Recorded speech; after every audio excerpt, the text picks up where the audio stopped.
All right.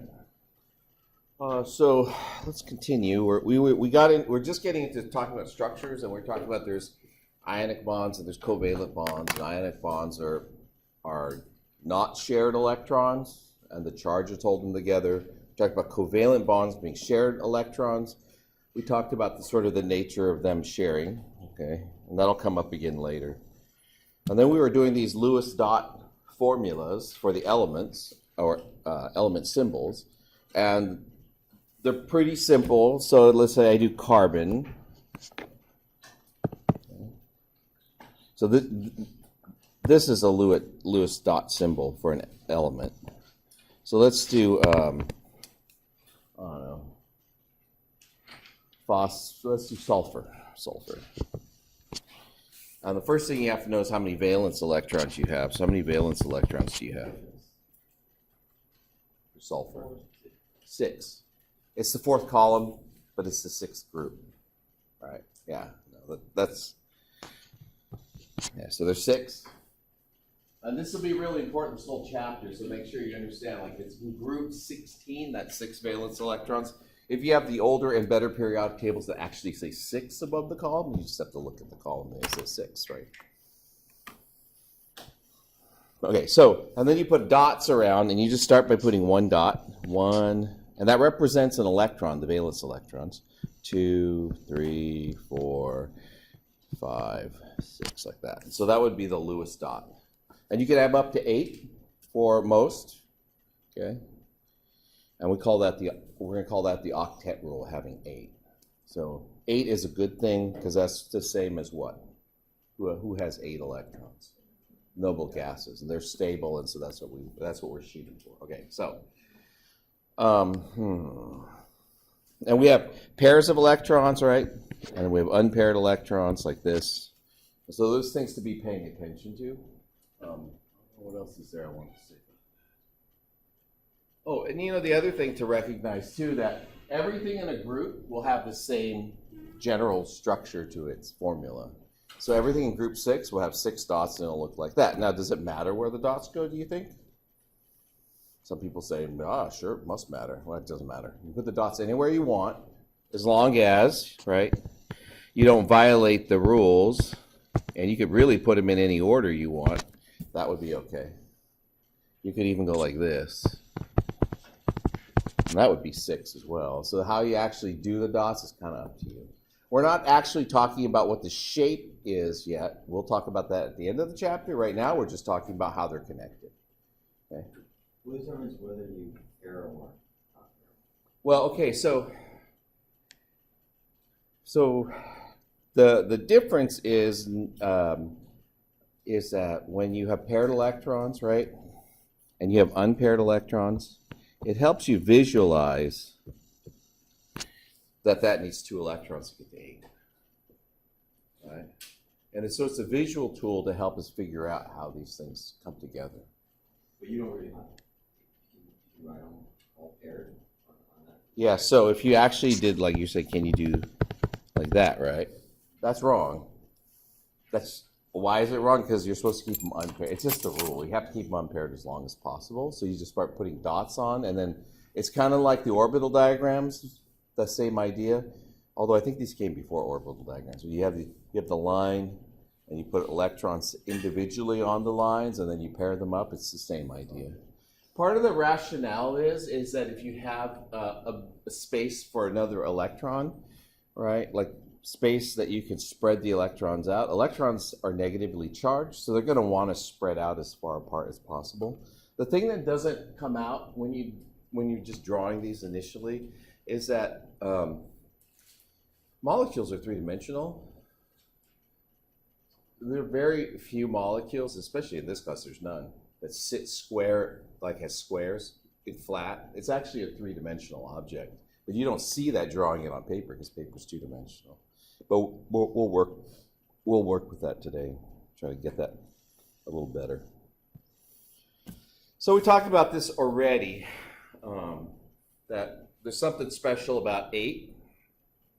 I don't know, I just was feeling cute one day and I wrote this. And so I have 8 people in my family. There's me and my wife and 6 kids. So like we have our octet. So like we don't need more electrons.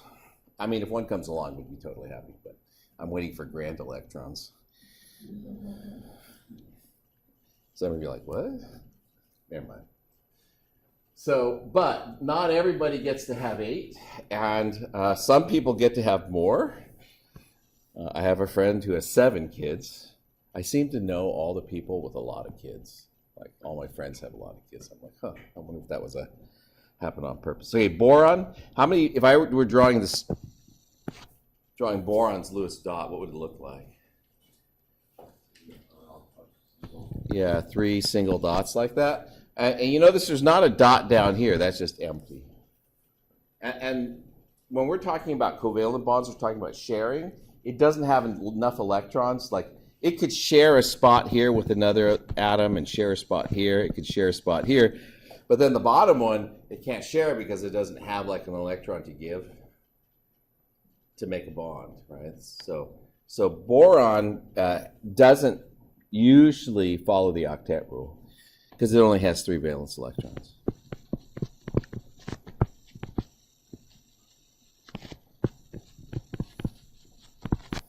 Now, some of the larger elements, and by larger, I mean in the 3rd period, can take more than 8 electrons just because they're bigger. And so sometimes we'll have what are called expanded octets, which is kind of like, doesn't make any sense, right? Because how do you expand 8? 8's 8. So anyways, they call it an expanded octet. That's when it has more than 8 electrons.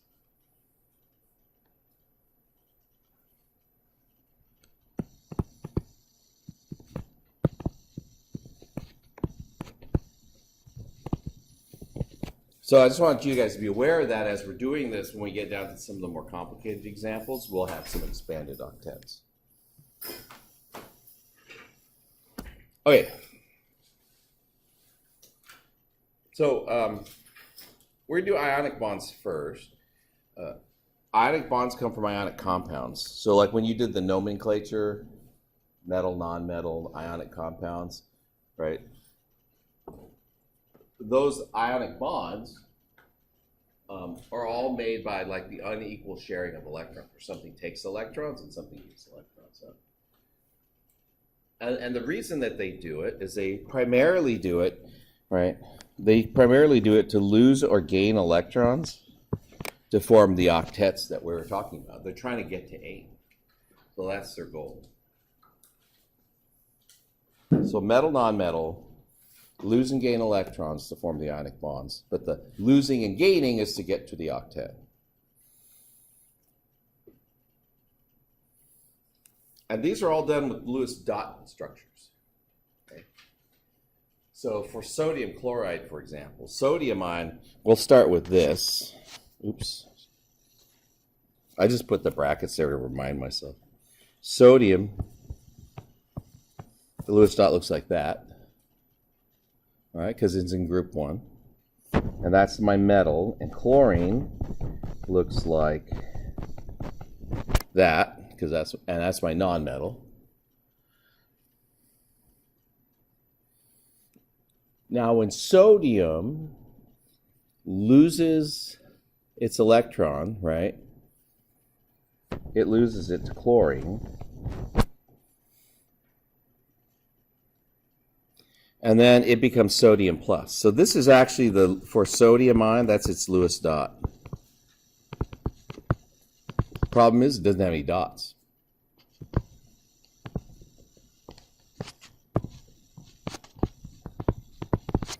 It's the same, though, as neon. Because when sodium loses an electron, it starts with 11. Right? It ends up with 10 by losing it. So this guy is, remember that word we used the other day, isoelectronic? Sodium ion is isoelectronic with neon.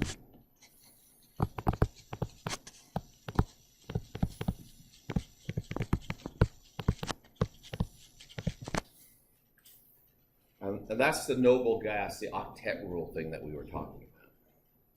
What is chlorine going to look like?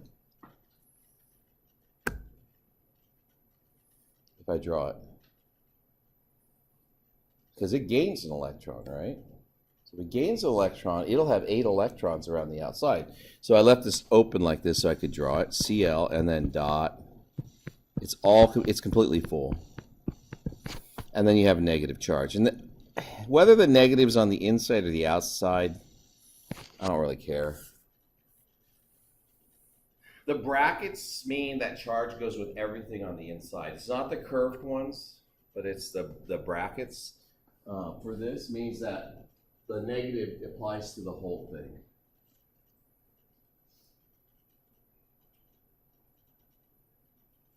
Usually when you put it on the inside, you'll have more than one atom on the inside of the brackets, and you put the charge where the actual charge, which atom the charge is on. But go ahead and just put it on the outside. It doesn't really matter though. For chlorine anyways. So that's how they draw the Lewis dot structure for sodium chloride. If it gained the electrons and has the octet, they'll put brackets around it to isolate the whole thing and put the charge next to it. And the sodium ion, there's no electrons, so there's no bracket. What would magnesium chloride go by? All right, so we'll draw magnesium. By the way, I'll just tell you how this often gets phrased.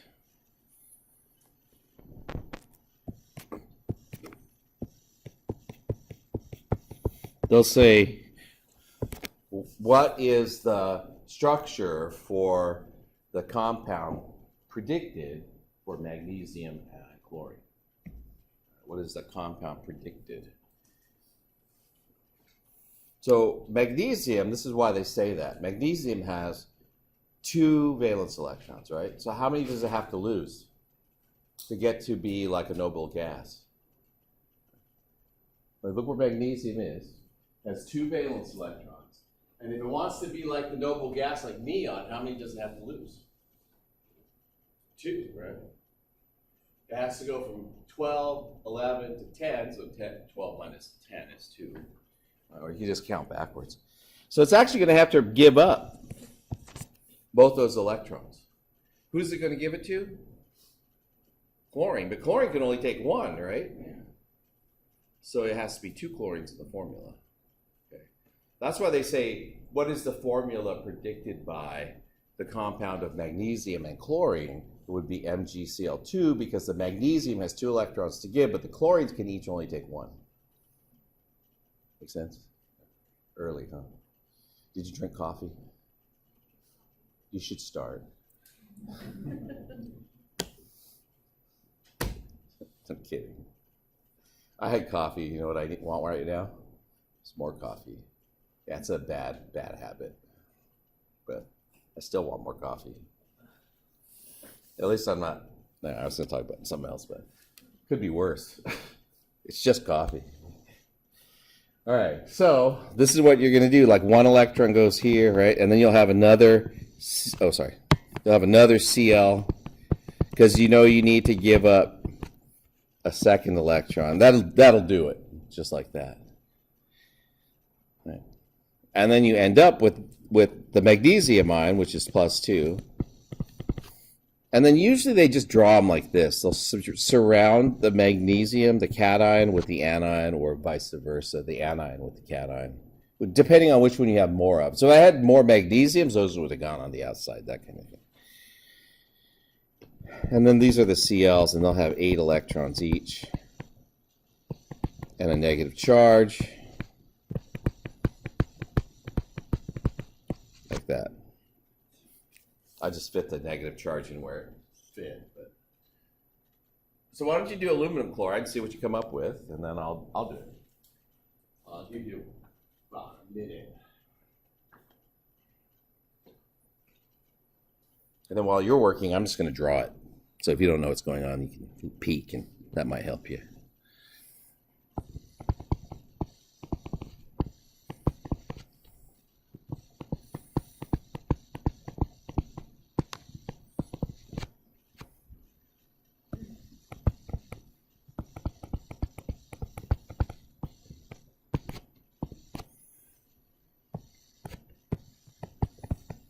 Oops.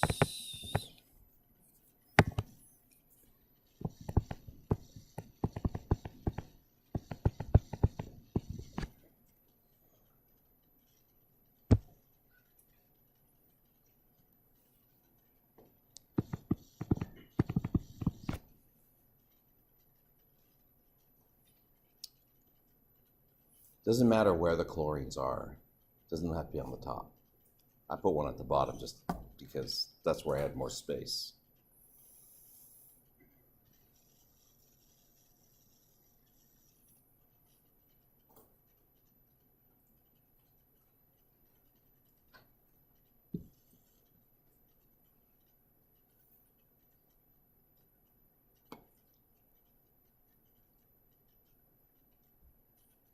Man, a minute feels like a long time when you don't say something. But I got a clock, I'm watching it, I'm like,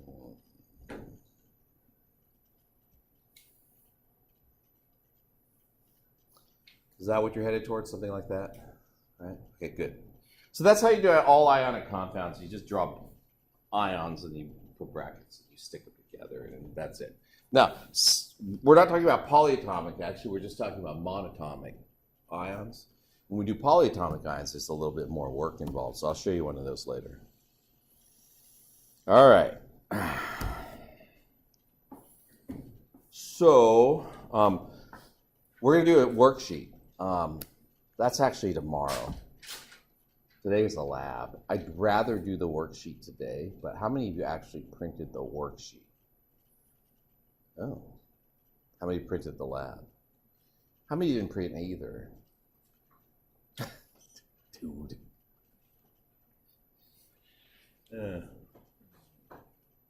Like the lab, it doesn't matter when we do it, but the worksheet like follows from today's lectures. It'd be kind of nice to just hit the worksheet and do it. So how many again needed it? 1, 2, 3, 4, 5, 6, 7. Only 7. How many of you need the worksheet? The worksheet. 7? You all have it, other than you 7 who, I mean, I'm not saying you're bad for not printing it, but your classmates all printed it. I'm just kidding. That was the parent, right? The parent's like, how come you can't do like your cousin does? You got a scholarship, just like you said.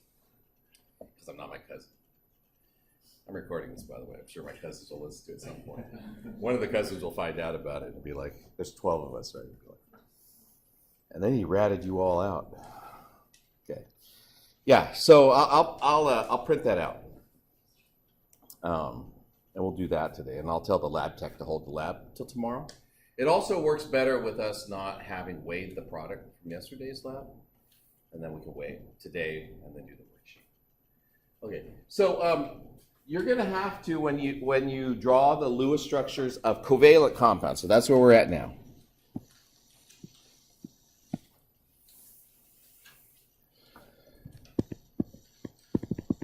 You're going to have to figure out, like when you draw the structure, you're going to have to figure out what the central atom is. So normally, so I'll do an example for you, right? We're going to do, as an example, NF3.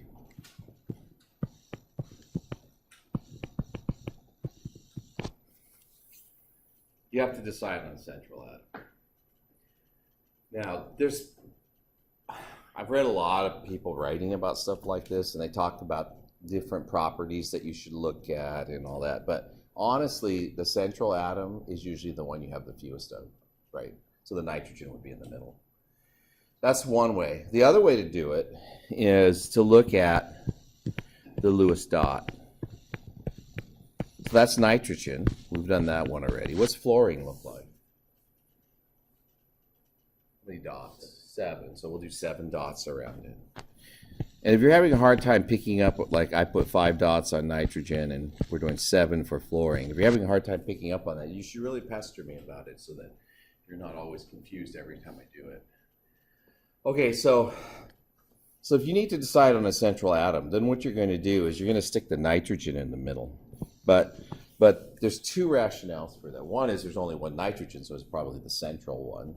And the second one is the nitrogen can make the most bonds because it's the unpaired dots on the central atom that connect it to everything else. So coincidentally, and not really coincidentally, nitrogen has 3 unpaired dots, right? And there's 3 fluorines. It's the central atom because it connects everything. So the central atom is the atom that's in the middle that connects all the outside atoms. Okay?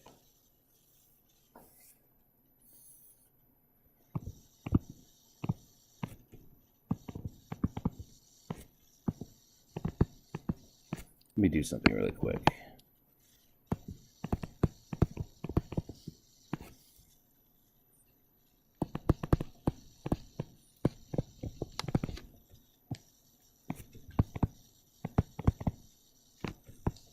that is connected, sorry, that is connected to all the other atoms. And we generally look for the most unpaired dots.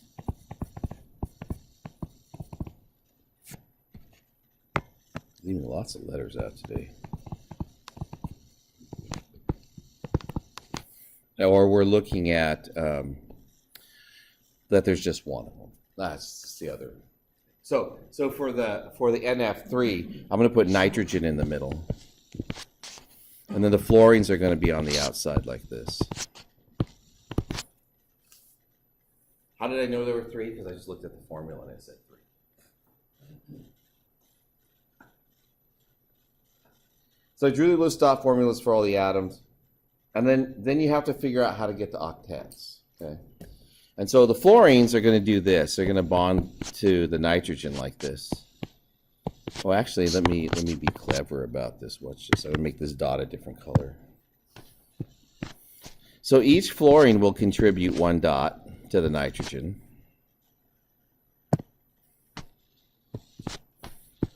That's what the nitrogen will look like, because it'll pick up dots from each of the fluorines. So that gets me, this gets me, that's 8. 3 of them are shared from the fluorines, but 5 of them came from the nitrogen, so that makes the total of 8. And the fluorines then themselves, these unshared pairs, look like this.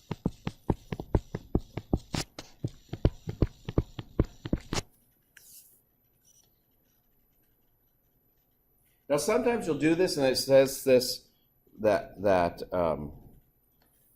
the octets might not all be satisfied, but there'll be extra unshared pairs, and we'll put that together. So, well, I'll show you that below, but that's what you'll have to do sometimes. And then when you draw this thing, finally, when you're done, I'm going to teach you how to do this without drawing all the stupid dots, because you guys are all tired of drawing dots by now, I'm probably guessing. You just draw lines. And so I would do this.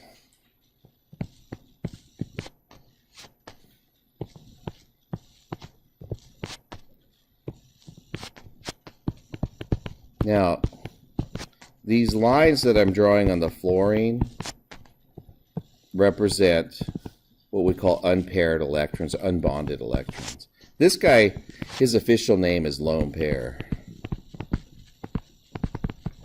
And you can have more than one lone pair, but it's a lone pair because it's not bonded to anything. So the fluorines each have 3 lone pairs. The nitrogen only has 1 lone pair. These are just known as bonds or bonded pairs. And that's the nature of a covalent bond. It's a shared pair of electrons where one electron comes from one electron comes from another. They contribute to the bond. It creates the glue in between the 2 atoms that holds them together. Right? Remember we talked about the nuclei being positively charged, the electrons being negatively charged, so they sort of stick to that and then they don't fall apart. So let's just practice. We do fluorine gas, right? So fluorine looks like this. We're going to draw this. Now, there's not a central atom in this one, but that's what fluorine looks like, because there's only 2. You really only have a central atom when you have like 3 things. Now, how many electrons does that fluorine need? It's 1, right? But it's fluorine gas is what? It's F2. Right? So fluorine gas is made up of 2 of those. Right? And usually people see right away like how they connect because they each need 1. Right? So if I color code it again and I just make one of these red like this one, then what you can see is that if this guy contributes and this guy contributes like that, right?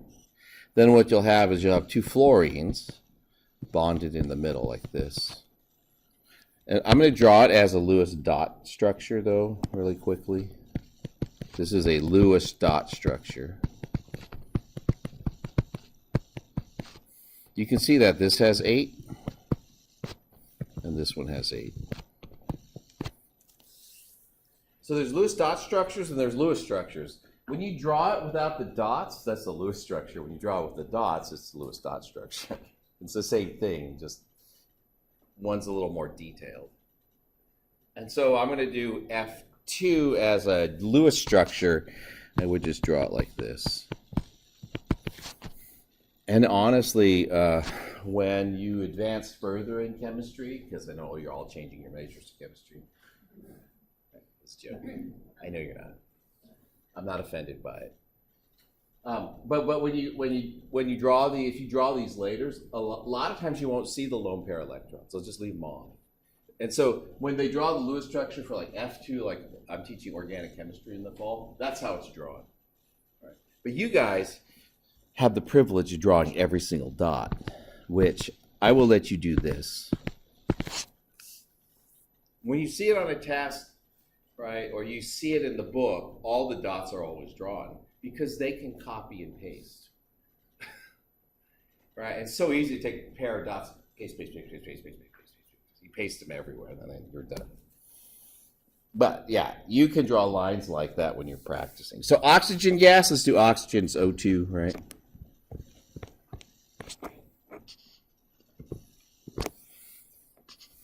So what's oxygen look like? It's got 6 dots, right?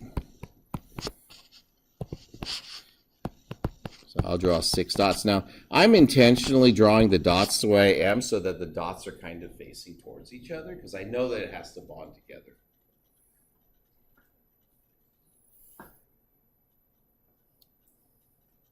So I can connect these once. If I connect them once, let me just move this over. I don't know why I started it way over there. If I connect them once, it'll look like this. So I'm going to take this pair, put this pair like that. I'm going to get this.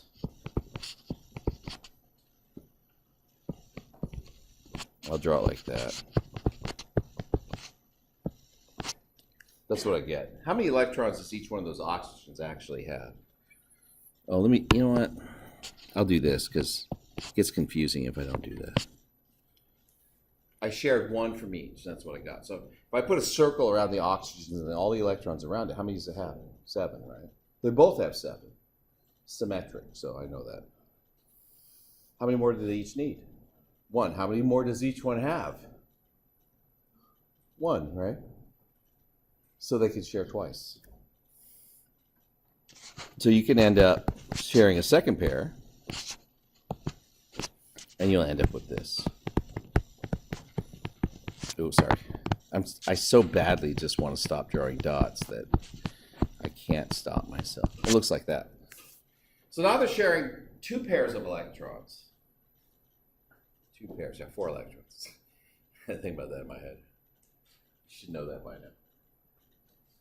But they get to the 8 that way. So this is known, if I'm drawing it as a Lewis structure, it'll be like this. Without the dots. That's known as the double bond.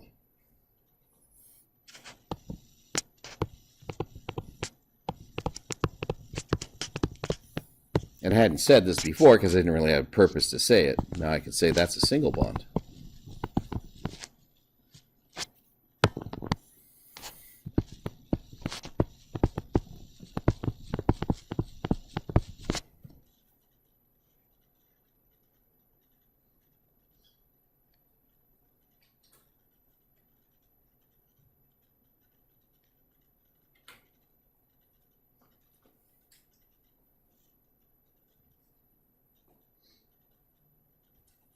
You guys use Pandora, right? You get all those targeted ads like at you, no? Like on the side, they'll target ads like for people your age. Change your age to like 99. See what you get. You get like life insurance and stuff. If you put yourself in the middle age brackets, you get like dating sites. It's funny. All right, things you do when you're bored. Okay. I was thinking about bonds, and then bonds got me thinking about relationships, and then I thought Pandora, and this is where my brain works. So then there's nitrogen gas. We'll do nitrogen. You guys do nitrogen on your own. I will draw the final product up here in a minute. In a hot minute. Somebody said that the other day. That was funny.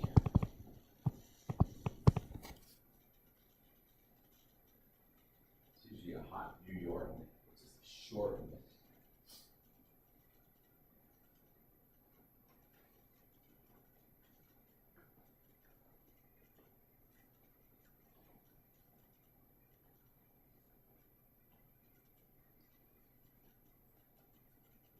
Need help with me? Or just have questions?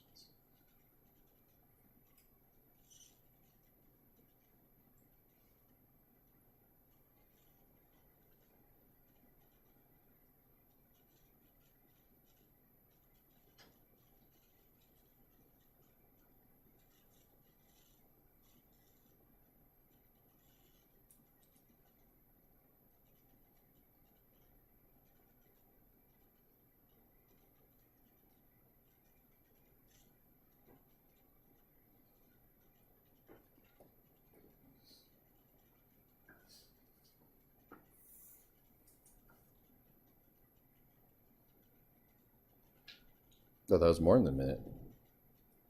You know. Okay. Looks like this. Now you get choices like where you put the other dots. Doesn't really matter. You can put them like this if you really want to. Just now, when you draw, learn about actually this, because this is not the shape. It's just how it's connected. When you learn actually about the shape, you'll find out it's all in a straight line. Okay. So what kind of bond do you think we call this? Triple bond. All the stuff that you encounter in this class is single, double, or triple. There are other kinds of bonds. I mean, chemistry doesn't just have the 3 kinds. There's actually a few other kinds. And different ways that things form bonds. But we're not going to deal with that stuff. Let's do NH3.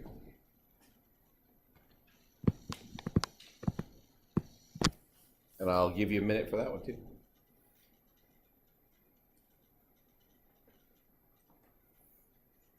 And then, you know, when I draw it, if you have questions, then we can work through some of it.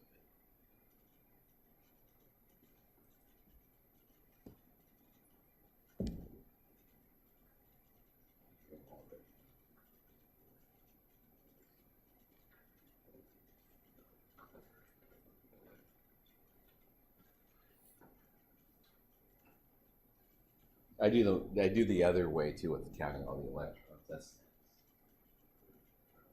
we count all valence electrons, bonds, draw the bonds. We're going to do that. But for most of what we do, this works. Most of what people use in real life, this works. All right, so it looks like this.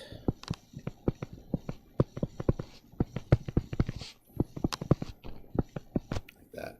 That's ammonia. Is that what you ended up with? Yeah. All right. Any questions? No. Like this is the household cleaning stuff. I was at my mom's house the other day. She had this yellow residue on her floor. I said, well, I think we can clean it up. And usually use ammonia for that. She's got the oldest bottle of ammonia I've ever seen. It's like this little medicine bottle with a cap on it. It's all corroded. I'm like, yeah, I'll go get some. Okay, I don't want to open that up. It looks dangerous. Okay, how many lone pairs do I have? I have the 1. This is my lone pair. How many bonded pairs do I have? 3.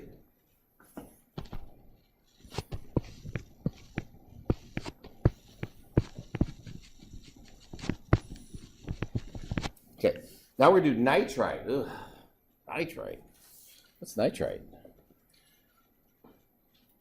You guys remember? What's nitrate?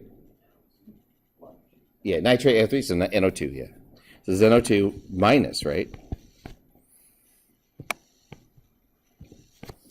So the first time we have a charge to deal with, so we'll deal with the charge. So I'll do this one, and then we'll go on and we'll look at how you do Lewis structures for things that are more complicated.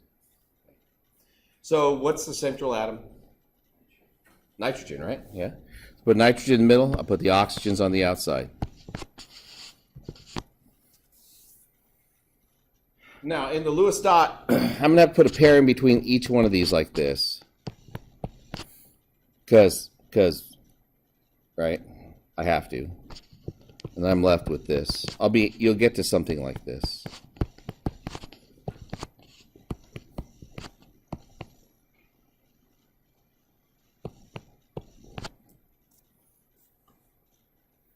Just to be real clear, I'll color some of them in red. The ones for the nitrogen I'll do in red. Not that you can really tell the difference, but that's the 5 for the nitrogen, and you can see then the 6 for the oxygens that way.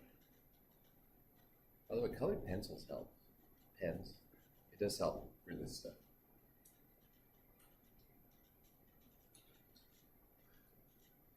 Is anyone happy?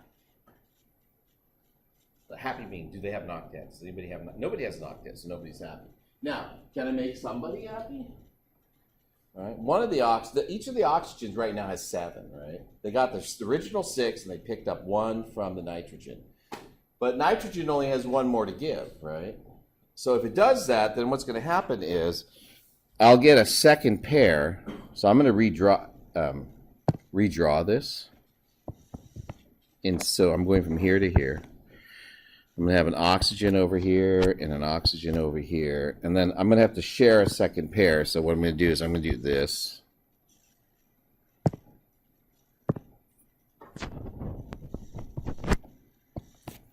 That's the 5 for the nitrogen. And then the oxygens look like this.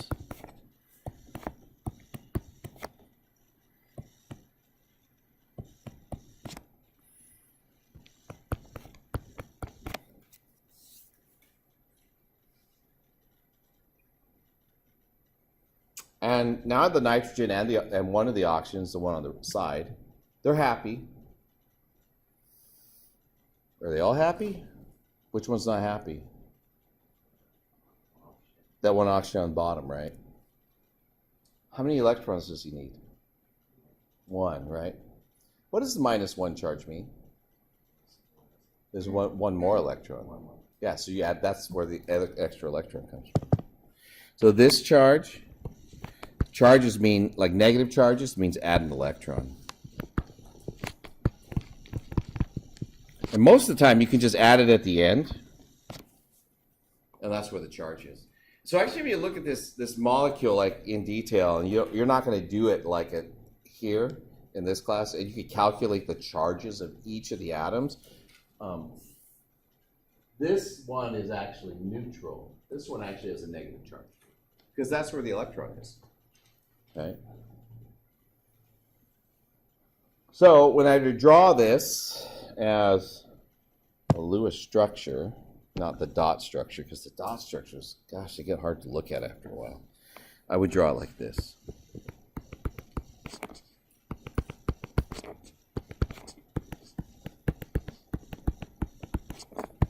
And it's an anion, so I put a minus charge like that. And for ions, and you'll catch me doing this all the time, you're supposed to write brackets. I forget to write brackets all the time. And the -1 charge means somewhere inside that structure there's a extra negative electron. The extra charge, extra electron.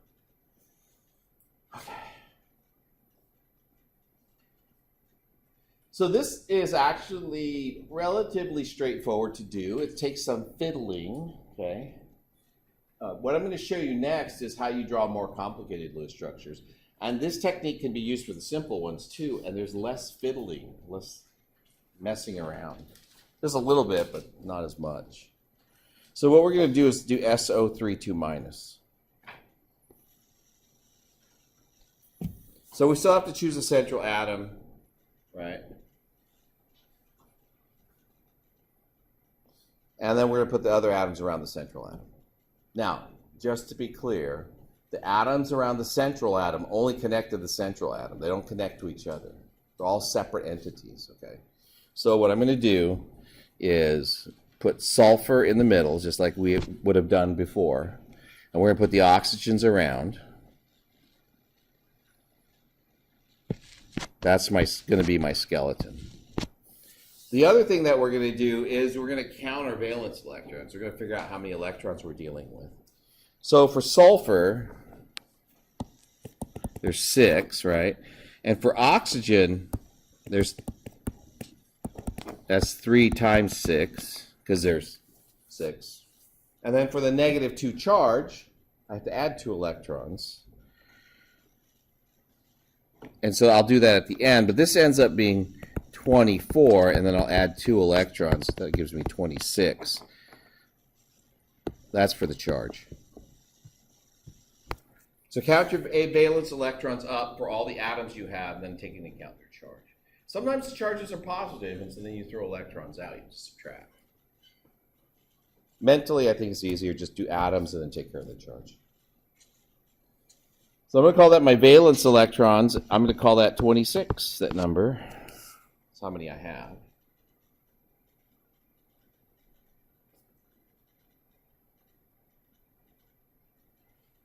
And then I'm going to bond all the non-central atoms to the central atom one time. So then I'm going to have this.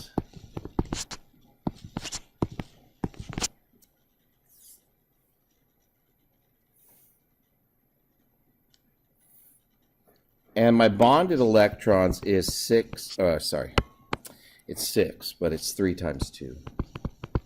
Because it's 3 single bonds, 2 electrons per bond. So that gives me 6.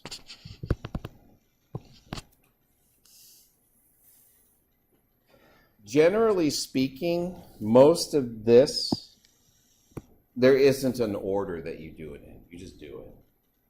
Draw skeleton, count valence electrons, count valence electrons, draw skeletons. However you want to do it. Okay. Bonded electrons comes at the very end. So, we need to see how many electrons we have left, because basically this is like frosting a cake. Okay. I've connected the layers together. That you got to do first. So this has 3 layers. Those are the 3 bonds, right? Get the analogy. And then you just whip the frosting on top, and then you're going to spread it around. But you just need to know how much frosting you have left. That's kind of where we're at, okay? So the remaining electrons is, I started with 26. I used 6 in the layers. That gives me 20 left. That's what I have to redistribute around the molecule.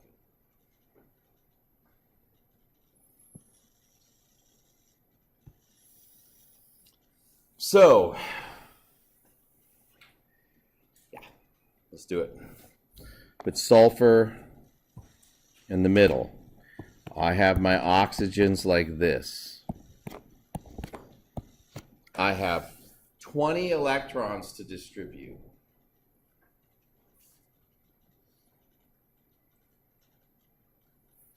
So we're going to do it in pairs, because I don't want to draw 20. You want to draw 20 dots? I don't want to draw 20 dots. So I'm going to take pairs of electrons and draw them as lines.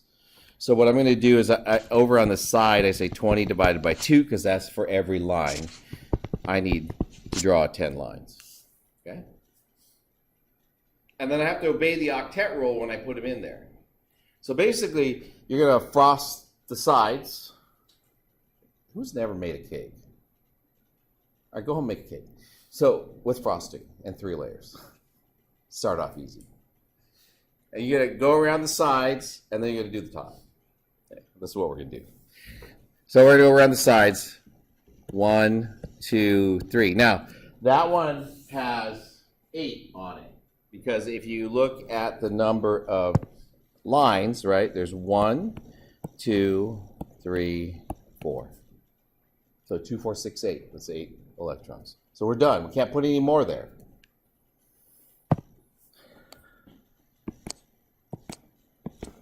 That's, right, 1, 2, 3, 4, 5, 6, 7, 8, 9. Got one more. Put it on the central atom. If you have any extras, they go on the central atom. And then you check octets. Everybody has an octet. So it's done.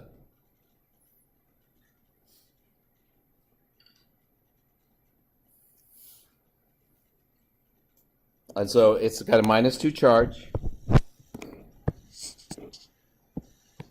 Just do that.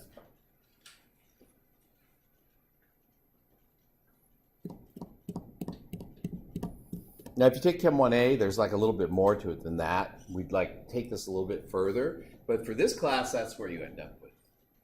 And then Chem 1A, there's some other things that you learn about in the Chem 1A class that make you want to add more bonds to all that stuff. How many lone pairs on the central atom? 1. And how many bonded pairs? 3. Okay. The reason I'm doing that is because it seems like it's silly to say it all the time. Because later, when we're figuring out what the shape of the molecules is, it's the lone pairs and bonded pairs that determine what the shape of the molecule is. So it's important that we start keying on those things early. Now, if you don't have an octet, then you have to consider doing double bonds and triple bonds. Okay, so we'll do one. And then I'm going to take a break and get some water. I'm a little dehydrated. My son made a baseball team yesterday. Did I say this already? He got pulled up to play the all-star team. It's not the team I'm coaching. So I go to 2 baseball practices. It was hot yesterday. There are kids like this. Yeah. And that's exactly what all the coaches were doing. And then so after 6 hours of baseball in the sun, I was kind of like done. And I had to go grocery shopping. But I took a shower first because I didn't want to kill anybody. It's pretty horrible. Like, what is that awful smell? Well, that's me. Okay, so yeah, we'll do one real quick that has a triple bond or double bond, right? We'll deal with it. So, nitrogen,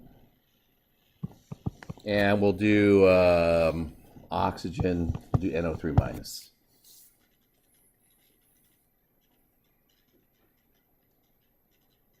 And we'll try to get it all in that space there. Maybe should have left a little bit more space. And then we're going to do a worksheet. This is the worksheet today. We're going to do this worksheet. So we'll do a lot of these together. What goes in the middle? Nitrogen. So I'm going to draw my skeleton. Oh, no. And then that's what happens when you read it. And then you're going to have how many valence electrons, right? So the nitrogen, so there's 5.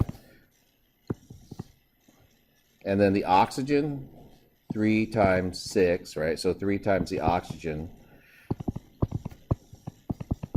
So that gives me 18. And so that gives me a total of 23, right? And I'm going to add 1 for the charge. So that gives me 24.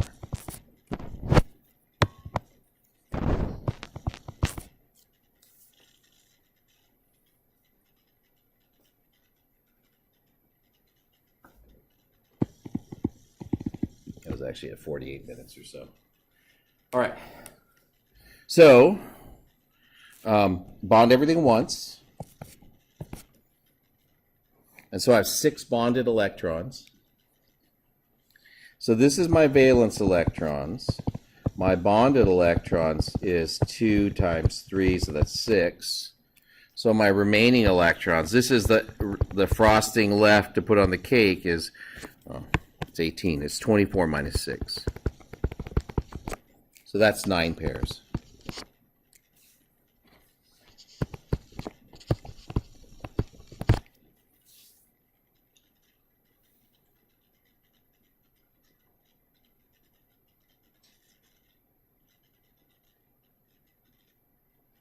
Now we're going to redistribute the electrons. So I have 9, right? So what do you do first? Who does the top of the cake first and then the sides? You do the sides first and then the top? I need the experienced cake makers here. Because I'm using an analogy that doesn't apply to me. Actually, I don't make cakes either. I don't use frosting. I just eat cake. What do you do? Who makes cakes here? Cakes? Top. Do top and then the sides? Okay, well, just pretend my analogy's right. It's not. My daughter makes cakes, which are really good. So then I don't have to. And my son makes other things. I like eating food. So we do 9. 1, 2, 3, 4, 5, 6, 7, 8, 9. Okay. Everybody happy? No, who's not happy? Nitrogen. You can see right away, right? Because there's a big open spot at the top, and it should have something everywhere. So that means I need to do a double bond. Now, here's the thing. Any of the oxygens, right? How did we put the frosting on? We just sort of randomly put it there, right? So now what we can do is take one of those off and do this. And that's my octet. So that's actually what you distribute, and you go, oh, something needs an octet, right? The guy, the nitrogen, who doesn't have enough, he's not sharing anything else, but all the other ones can. Now, here's the problem. And it's not really a problem. I could have done it like this, too.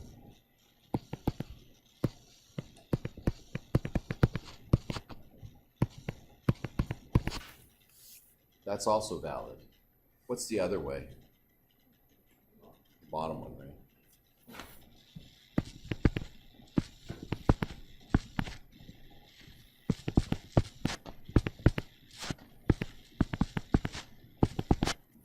So it's like that.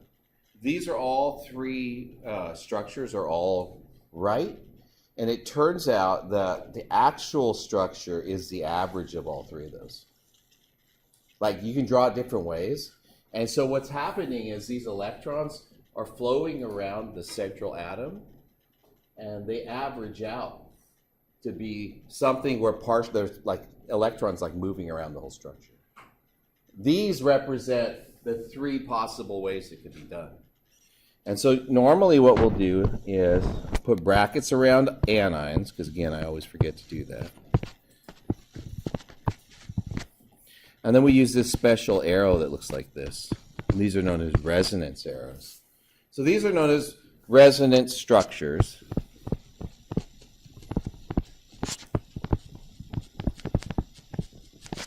And they're a qualification for being a resonance structure is all the same atoms are bonded, but you've just moved the electrons.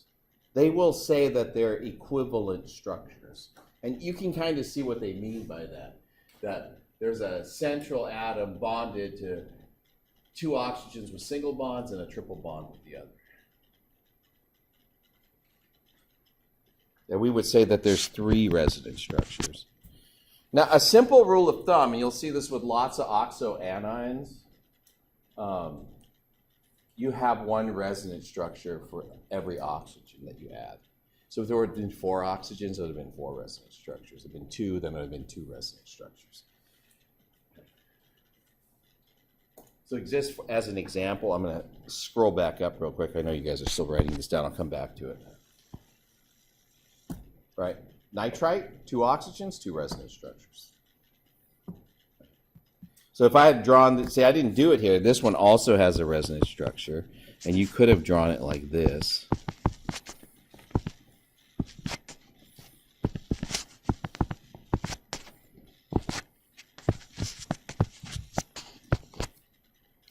And one of the nice things about doing this this last method of drawing Lewis structures is when you have resonance structures, it's really obvious, like when you're going to draw it. Like, oh, I could draw it with this oxygen, or this oxygen double bonded. It's a little bit more obvious to do it that way. The other nice thing about doing it this way is that when you have violations of the octet rule, you can take care of them with this. Like, if it's not going to make 8 or if it's going to have an expanded octet, this is how you do it. Okay.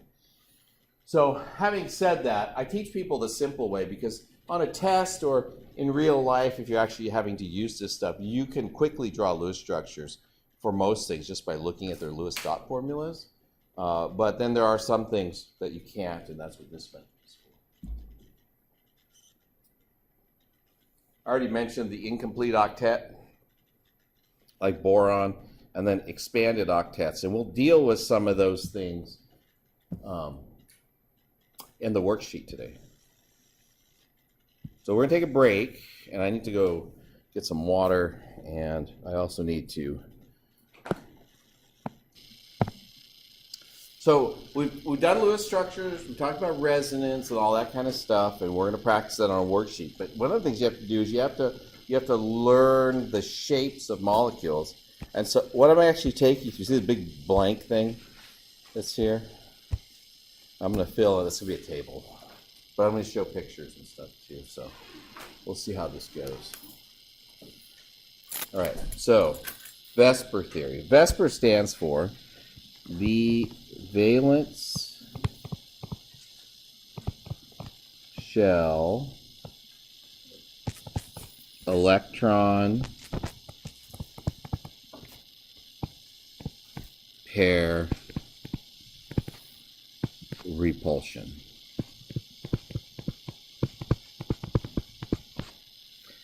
And so that's the VSEPR. And it's pronounced VSEPR, even though that's not really what it should be pronounced like, but whatever. And this is what we use for figuring out the shapes of molecules. And along with coming with shapes of molecules, you know, like if I ask you, like, oh, what's that? What is that shape? Square, right? You got to learn some new terms. Like square, you know. But, so I do apologize. You're going to have to learn a little bit more vocabulary than you like in this section. But I want you to get the general idea how we know what the shapes are. So this is where I'm going to try to turn the camera on, or have the camera be on. It's all going to be upside down for you guys, but if you watch this on the video. And so imagine I have these balloons, so these are going to be my groups, okay? Actually, maybe I'll just turn it over. Look at that. And I don't necessarily want you to see me, but I want you to see the balloons. There we go. Whoa. That one's broken. That one's broken. Why are these all broken like that? I have to stop buying these from the dollar store. So that's going to represent an electron group. Now, electrons have what charge? Negative. So what I've been talking about, how many bonded pairs and how many lone pairs are there? Those are electron groups. So what they naturally do is they repel each other. And they're going to want to maintain some distance apart. A little lightheaded.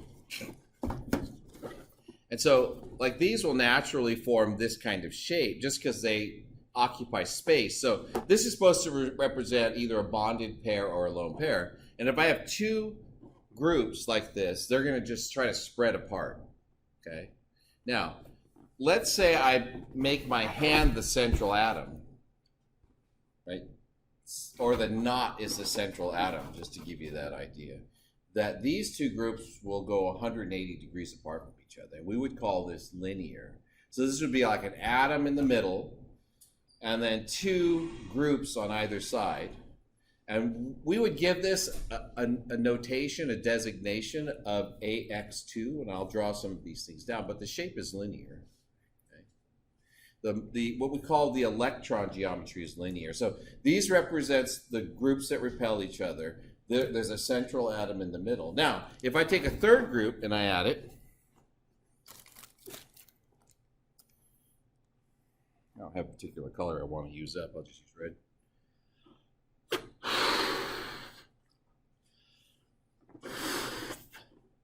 It's about the right size? Yeah. I'll tie this one off real quick. Okay, you guys predict. You tell me what the shape is going to be when I tie this one into the center. Like a triangle, huh? Right? Because three points, right?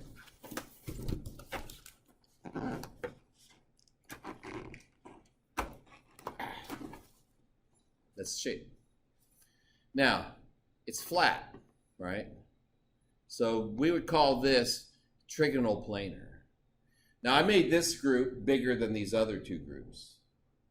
So this group, these two groups are smaller, this one's larger. So what actually happens is if this was a true triangle and you were connecting to the center, the angle between each one of these would be, anybody know? Like if I take a triangle, let's take it like this. And I'll say it in a way it's cheating. But let's say I take a circle and then I divide it like Mercedes-Benz.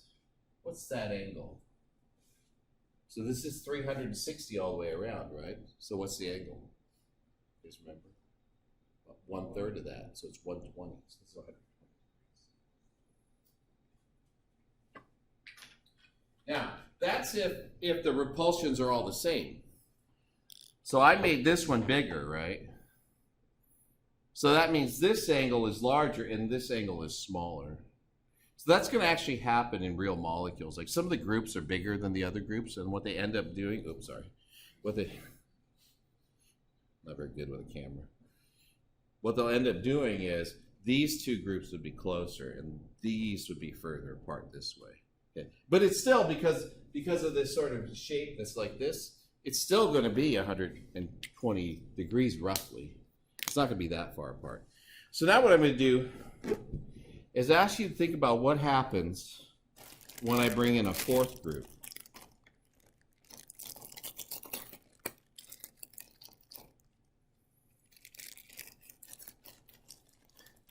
I could fill them with natural gas and then I don't have to blow them up. And then at the end, we could just light them all on fire and then I could blow them up. Let's see, I'll do 2 orange ones and 2 white ones for Reedley College.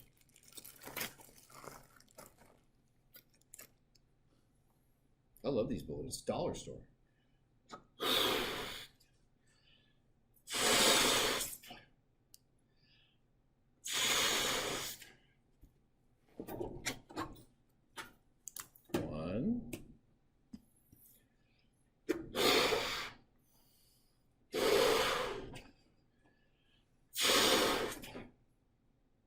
Don't want to be lopsided. If I fall over, just give me a couple minutes, I'll get back up.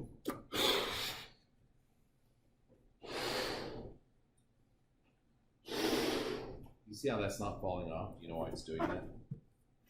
It's static. It's sticking into the tabletop. You'll learn why that is later. Actually, in the next couple of chapters, you'll learn why static electricity.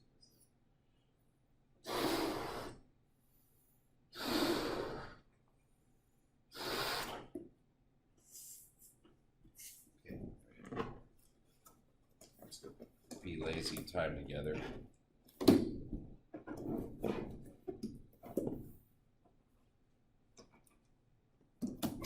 Okay. Yeah, leak. I don't have to take a leak. I think the balloon has a leak.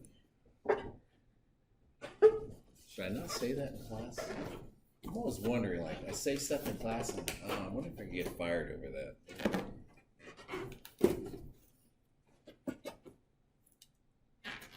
I should probably think before I say it, huh? Okay, here we go. Right? 4.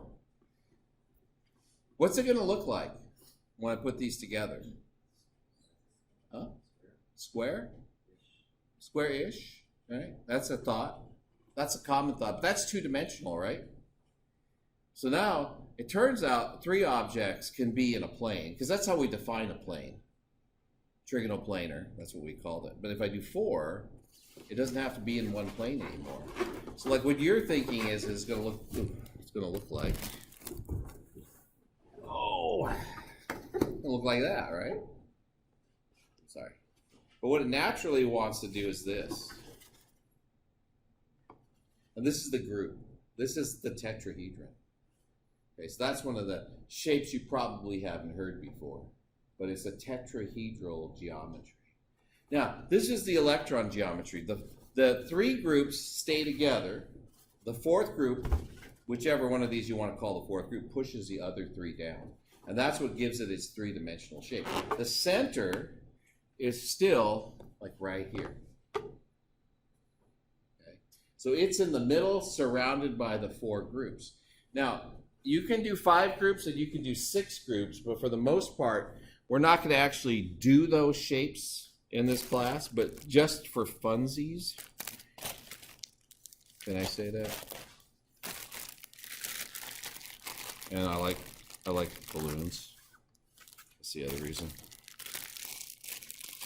If you go on to take 1A, you have to learn all these shapes, but I'm going to show you these two that you don't normally see.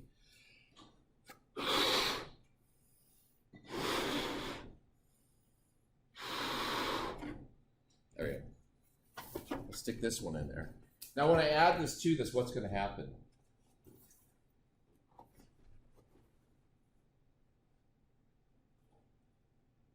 I'm going to add it, right? Now I can add it anywhere. So I can add it from here, or I can add it from here, or like this. But what's always going to happen is there's going to be three groups pushing. No matter where I go, three groups pushing. But if this has to be attached to the central atom, which again is in the middle of this whole thing, then what happens is this. You get this shape. So that kind of looks like a, I don't know what it looks like. Looks cool. But it's called a trigonal pyramid because there's a trigonal, like a triangular pyramid at the top and a triangular pyramid at the bottom. Now, if I were to take the same one and add another group, which I'll do in blue, which doesn't work.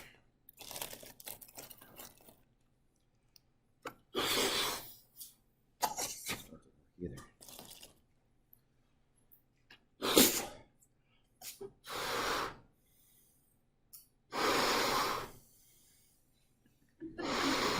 You're afraid it's gonna pop, huh?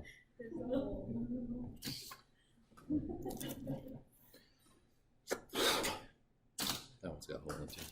Dollar store, and they've been sitting in a chemical storeroom for a year, which was probably not a good idea. I'll get another one here pretty soon.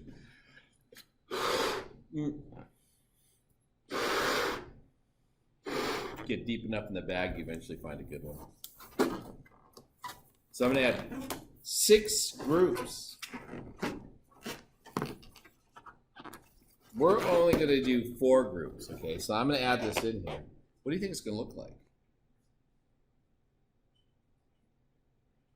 Bring it together. It's a little hard to see it. Oh, this one's hard.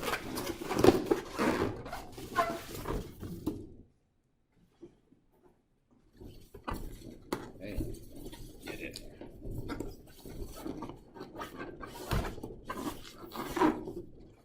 I think I got it. Got my hand stuck. Yeah. Cool. That's fun. You can do this forever. And at the dollar store, I mean, it's cheap. Unless they all have holes in them. This is known as an octahedron. It's 8-sided. Right? It's got a face here, face here, face here. So there's 4 of those at the top and then 4 at the bottom. So one of the things I always found interesting is if you take these and you pop them, then you can go backwards through all the shapes. So we're going to go like this. All right, and I'm to the trigonal pyramid. I gotta be careful which one I pop here now.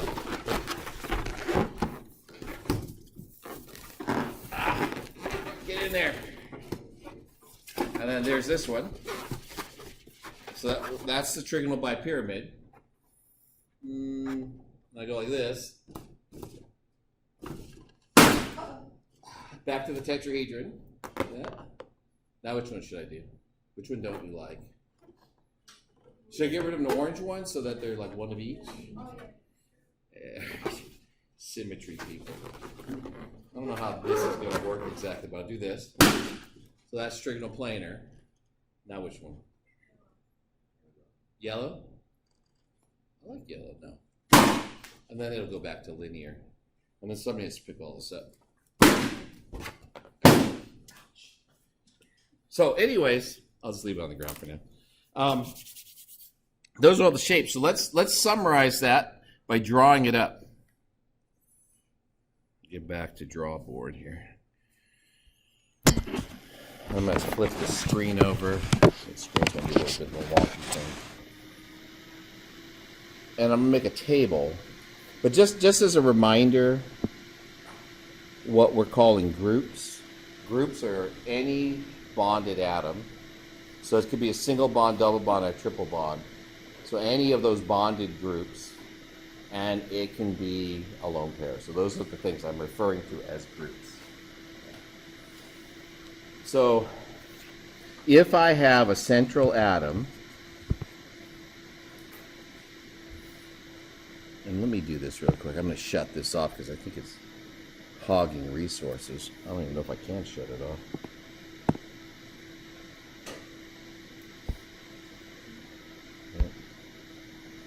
We'll just do this anyways then.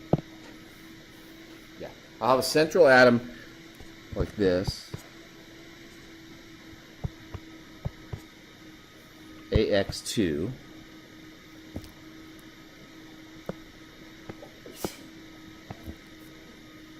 Hang on, let me do this. Right, so let's see, we're at 1, 11, 33. Well, I'm not running out of drive space. I've been doing this for a while and not paying attention. So AX2. So this becomes linear. So this is the number of groups.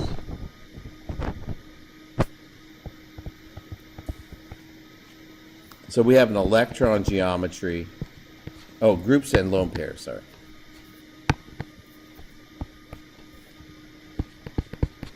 This would be my table. So AX2, I have 2 groups. I don't have any lone pairs. At least not in the one that I showed you before. That geometry is linear. So the electron geometry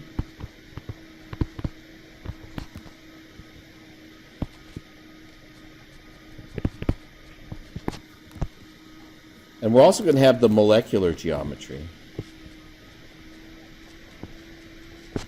And I'll also, at the same time, put in some bond angles so you'll know what those are as well.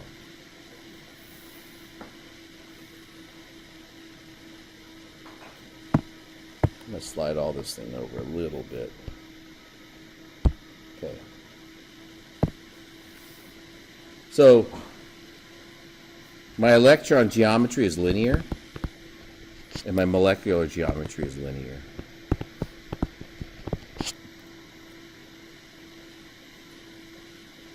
If I have 3 groups, we would call that AX2 like that. Or sorry, AX3. And 0 lone pairs. Right? That would be trigonal planar.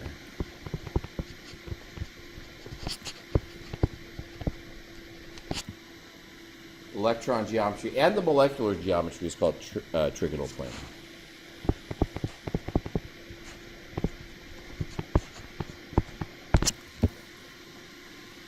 So far everything's like kind of the same. Now if I have a lone pair, if I have 3 groups but one of them is a lone pair, right? So that's this, like this, 3 groups with a lone pair. It will take on trigonal planar electron geometry still. But if one of them is a lone pair, you don't see it. So all you see is this. Right? You see the atoms and the central atom. So when you see something like this, then what ends up happening is it becomes, it's still electron geometry, is still trigonal planar, but it looks like it's bent. Because in the molecular geometry, we don't count the lone pairs. Like what it looks like, we don't count lone pairs.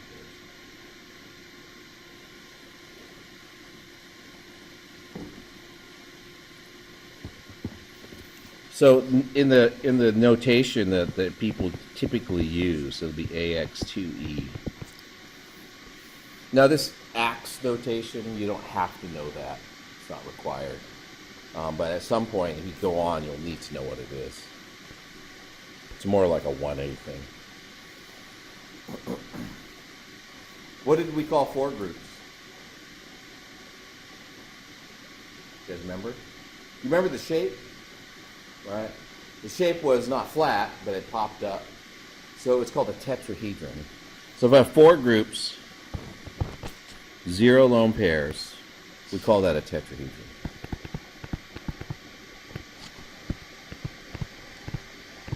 So you notice linear, no lone pairs makes a linear molecule. Trigonal planar with no lone pairs makes a trigonal planar molecule. So tetrahedron with no lone pairs makes a tetrahedron. tetrahedrally shaped molecule. Because it's going to look like a tetrahedron because at every point you have an atom.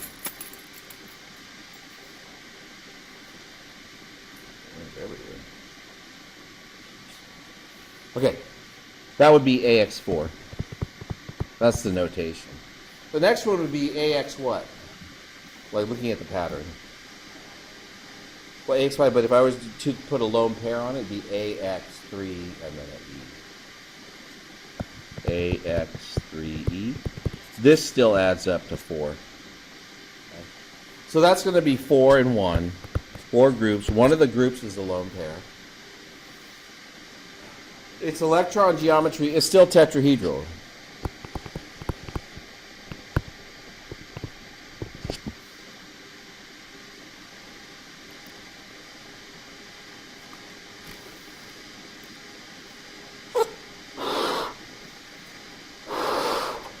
It's going to look like this.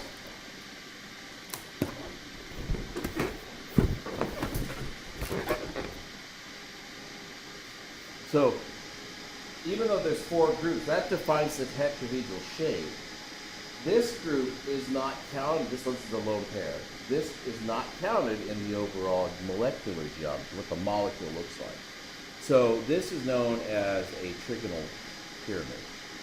Because most, like the pyramids like you see in Egypt, right? Those are known as square pyramids because they have the squares at the bottom. And then they go up to a point. This is known as a trigonal pyramid just because it's a triangle at the bottom and then it goes up to a point. So this would be a trigonal pyramid.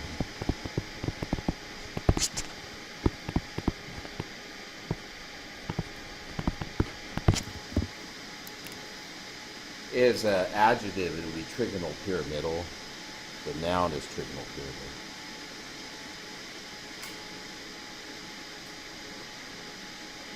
Now, one more.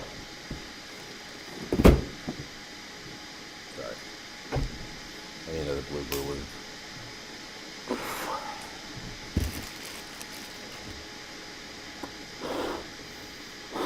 There we go.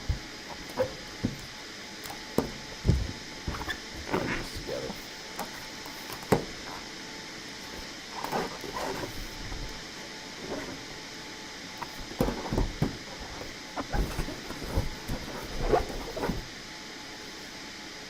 See, that's still tetrahedral, right? 4 groups, but 2 of them are lone pairs. So that's tetrahedral, but the molecule you see is just the red ones like this. So what does that look like? It's all it's going is like this.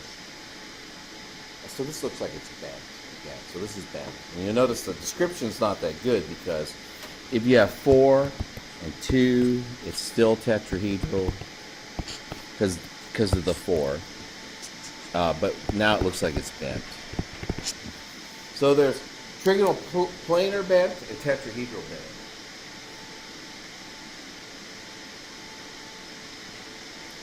So what we're going to do is we're going to do a couple of molecules and then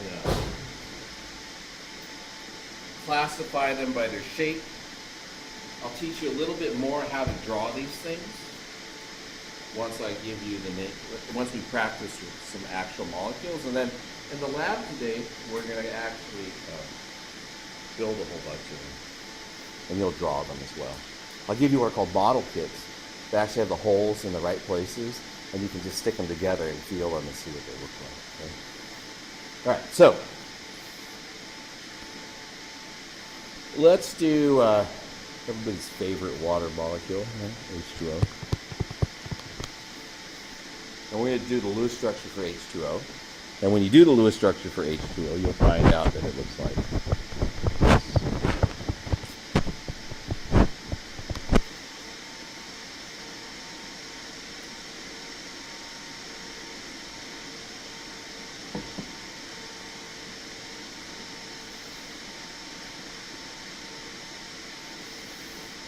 Now,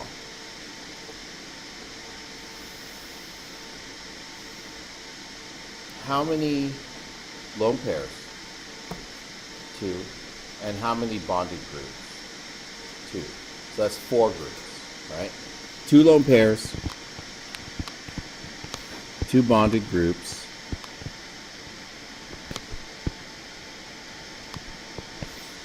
So that's 4 groups. So that means its electron geometry is what? Tetrahedral.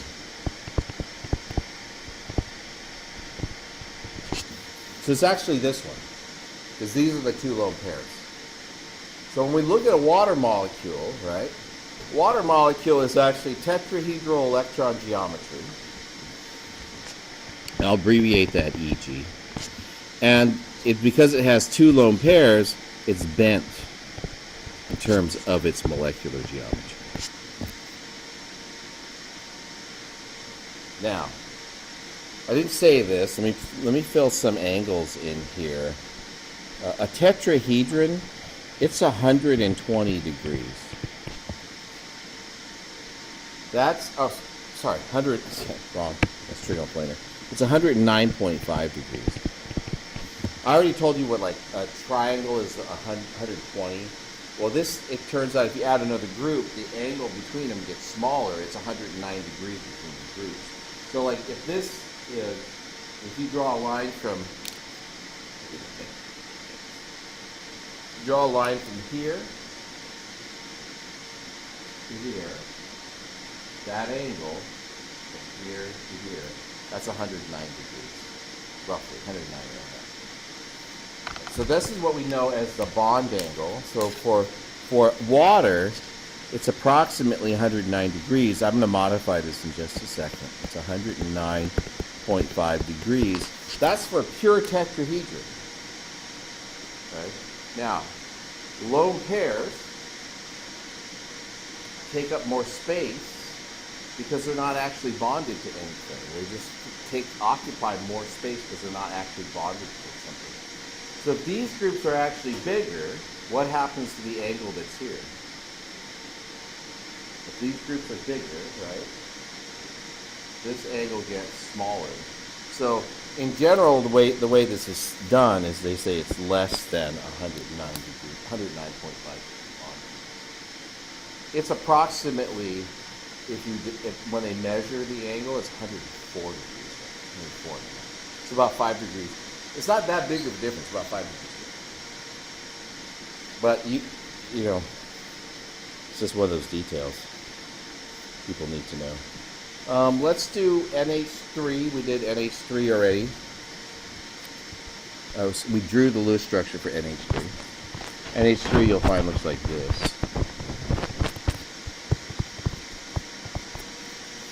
So that's NH3's Lewis structure.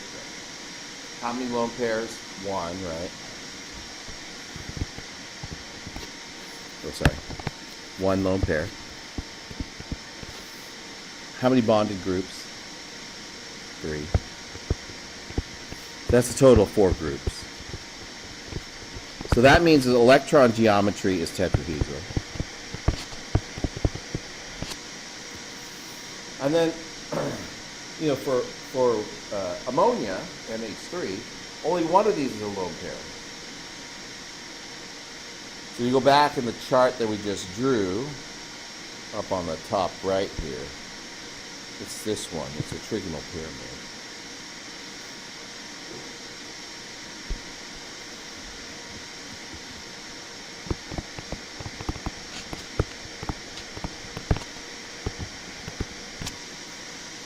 Do one more, and then we'll take a break, and because we're done with the chapter. The last one we'll do is we did NO2 before, NO2 minus. Okay.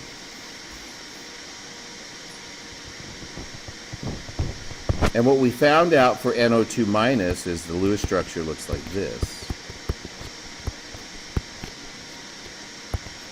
Oh, sorry, NO2. I'm doing NO3.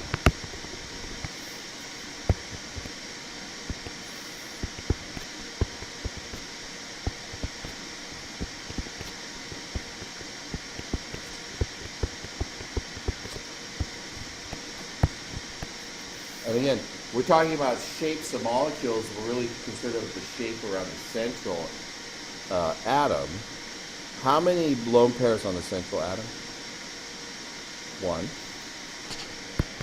So I'm not counting the lone pairs that are on the oxygens for figuring out the shape. That's the ones on the central atom. How many bonded groups do I have? I always get two different answers. I get 2 or 3, right? The answer's 2, because the lone pair the double bond only counts once, because they're both bonded to one atom.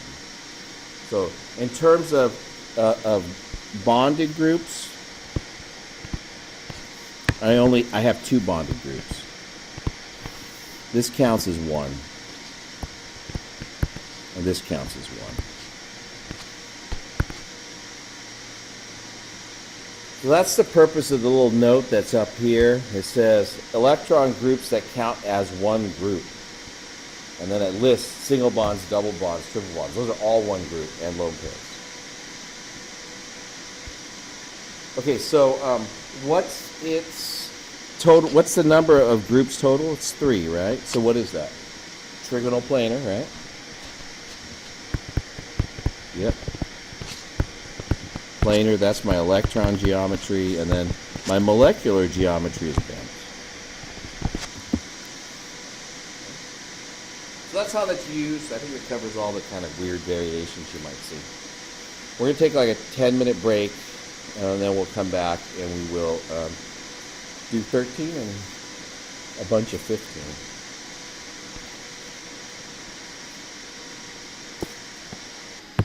Let's get started. I think it's been about 10 minutes. Wasn't paying attention.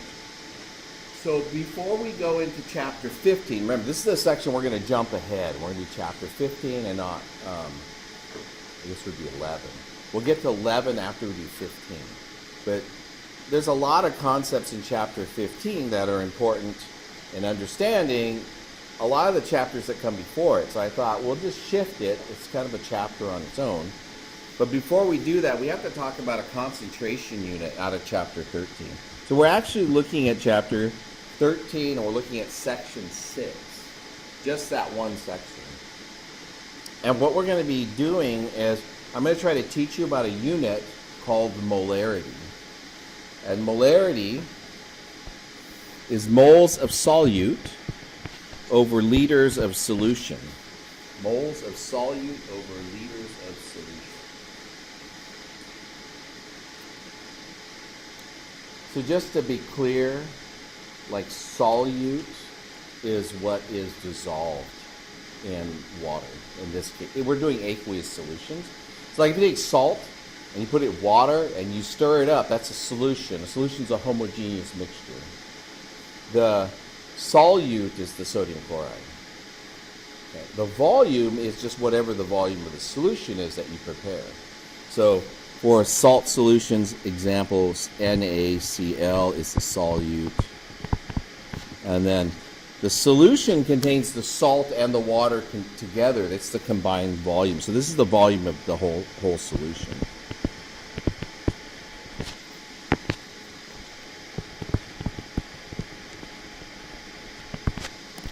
Solute and the solvent. So in a solution, there's 2 components generally. There's the solute, that thing that's dissolved. There's the solvent, the thing that does the dissolving. And then the solution is the combination of those 2 things. Now, maybe you didn't think of this as being weird before, but maybe if I tell you, you'll be like, "Oh, that is weird."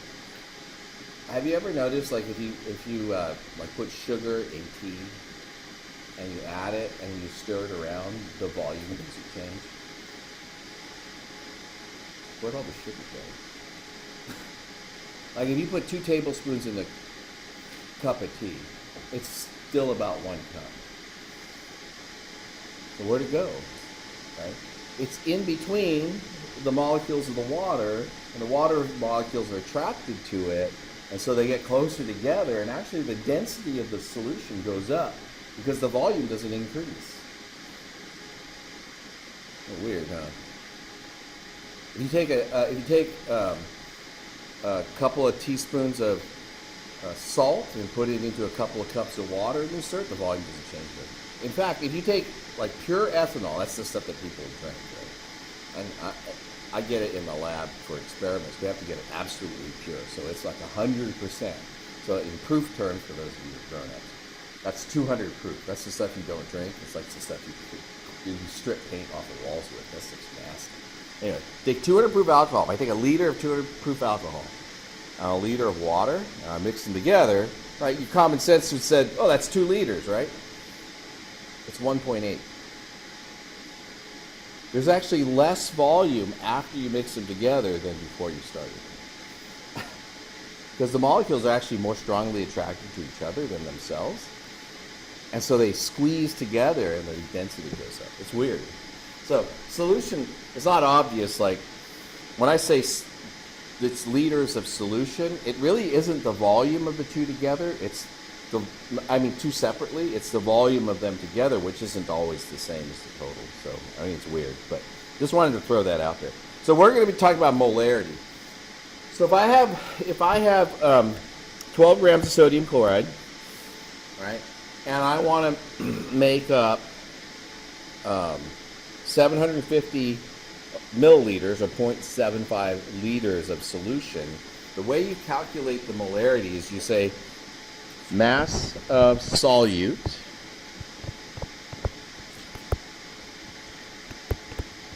divided by volume of solution.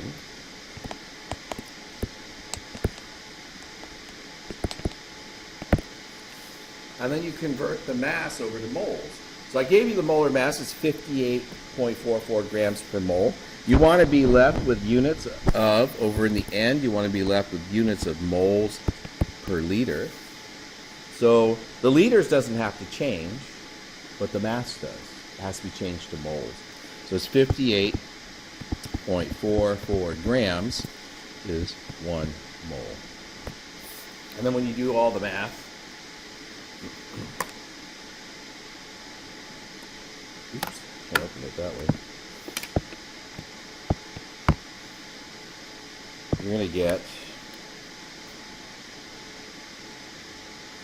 I'll turn the calculator on, 12 divided by 0.75 divided by 58.44. So that's 0.274 moles per liter. And then we would write that as 0.274, and then we use a capital M. That's the unit symbol for molarity.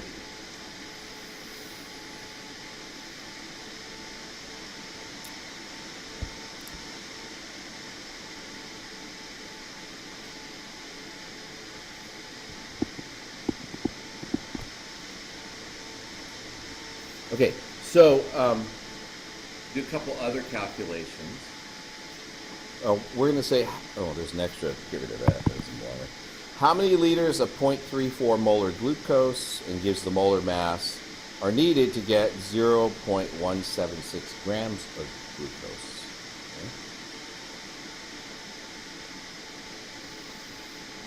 Okay, so here's the deal. When you see 0.34 molar, you should automatically write 0.34 moles per liter, like that. It's the conversion between moles and liters. So I'm going to start with my grams of glucose. I'm going to convert it. So I'm going to have grams of glucose. I'm going to convert that into moles of glucose. And then I'm going to convert that into liters. And the gram to mole conversion is this molar mass, which usually, unfortunately, gets the symbol MM, which looks a lot like molarity.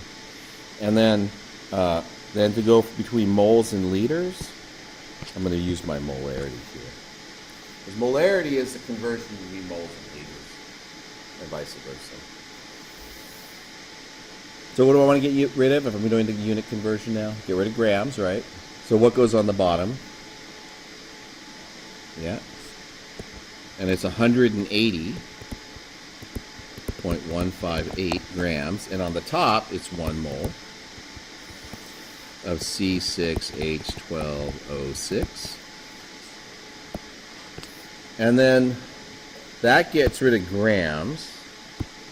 And now I need to go over the liters. I have units of moles now, and it's 0.34 moles per liter. Like that.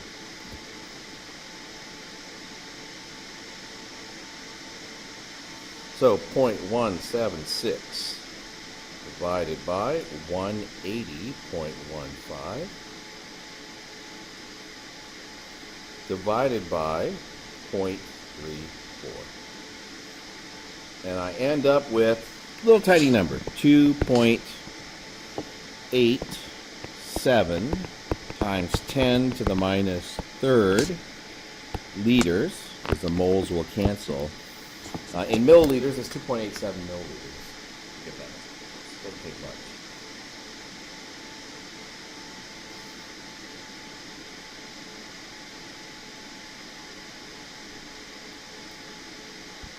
That's all I want to talk about for molarity for that section, just so you know what it is and generally what it means. For the most part, we're just going to use it in this next chapter, chapter 15.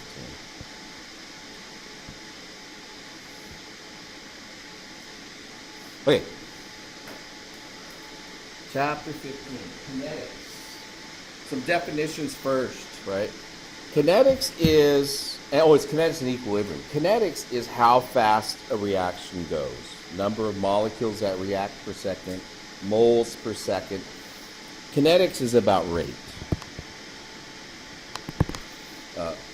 The things that you're familiar with, that you use rates with, is how fast you drive. Like when you're driving on Reed Avenue going back to Sanger, or on Manning Avenue going back to Fresno.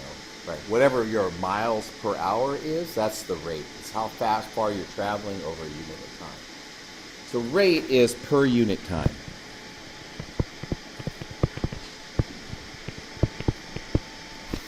So if I wanted to calculate a rate,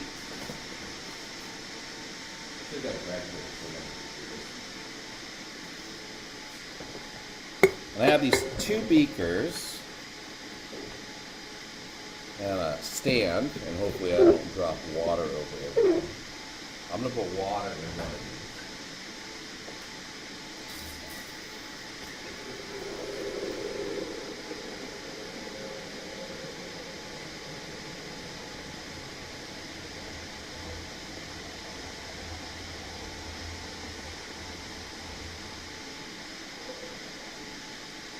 And I wanted to measure a rate, right?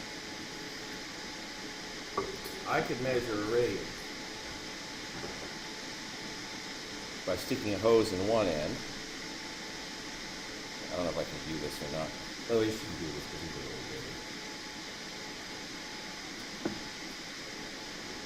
I could measure a rate. And I could put a graduated cylinder here, and I could take a stopwatch, and I could say, oh, there's this much water gone in so many seconds, and my rate would be the volume of water per second. So I have a rate of reaction that's going like this. That's what we mean in kinetics. We're looking at how fast something goes. Now, if I put two hoses there, what would happen? It would go faster, right? Because you'd have two hoses going over. In the old days, and I still do this, when they're watering fields, they'll dig one big trench along one end of the field, and the guy takes a pipe, siphon, sticks in the water, pulls it up, and it goes from one end to a furrow, and then that water's out. Right? They use like this is how they transfer water. What's it do? Piping? It's fun. Do this. Okay, so we're gonna do this. Equilibrium is how far a reaction will go. So kinetics is how fast, equilibrium is how far.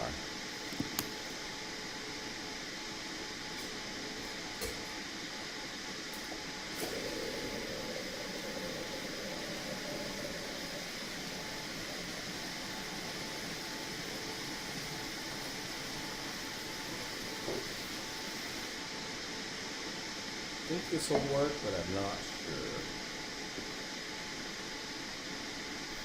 So, I've got these hoses connecting these two systems together. Now, I know that there's water moving through there, right? How do I know there's water moving through there? I just take it off, okay? There's water moving through there. You don't have to do that. I got neon food color. More than I need. Be like the old alchemists here.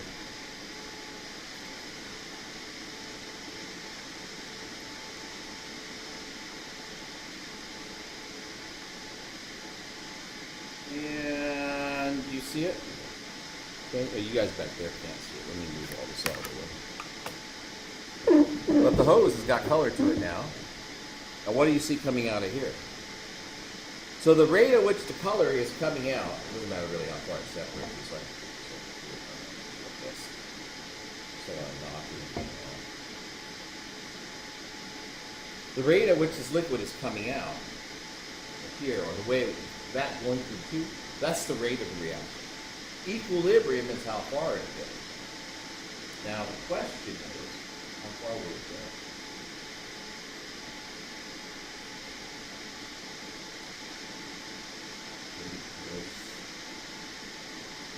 How far will it go? You guys kind of maybe don't know this intuitively. I don't know. It'll go into the level here and the level here at the center. Now the problem is, I think I made it too close. And I think this one is going down at the same rate as this one's going up. I think it's going to be right at the top. I'll help myself out a little bit. I'm going to pour some water out of this side.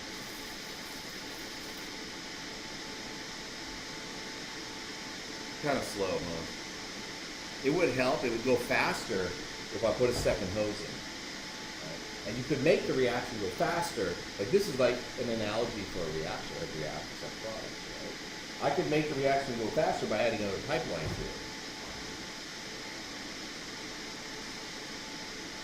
But once it gets to equilibrium and the level here and the level here are the same, there's no net force, it'll stop moving.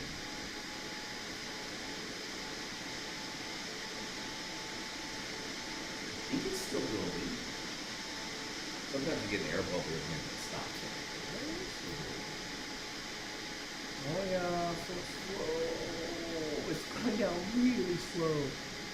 So the rate is slowing down, for sure. We'll just leave it. Yeah, so, but here's the deal, okay? And I can show you this later, perhaps. Like I can add a different food coloring in here. Let's see if I can do that now.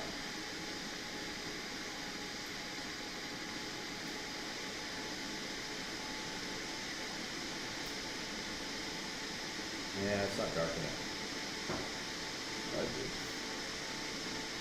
I should have stuck with the primary colors. I got like 3 gallons. 3 gallons of food coloring. Okay. By the way, this is the old and if you were missing fingers, that was this side.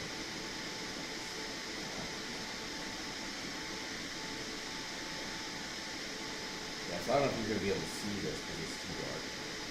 But what eventually happens is when these two things come to equilibrium, they're almost there. You see that? They're almost at the same level. It'll stop moving, or it looks like it's going to stop changing. But really what's happening is this liquid's going back and forth. It's moving back and forth through this tube just a little bit. You won't be able to see it, but you'll be able to see it if I lift this up. And there's a different color in the end. You'll be able to tell that it's moving back and forth. And so when we're talking about equilibrium, we're talking about how far something goes. Like this system in most chemical reactions, once it reaches equilibrium, it looks like stuff has stopped changing. But in fact, it's still going back and forth between the two sides of the reactants and the products. Okay, so let's talk a little bit about reaction rate and what makes reactions go faster. There's a thing called collision theory.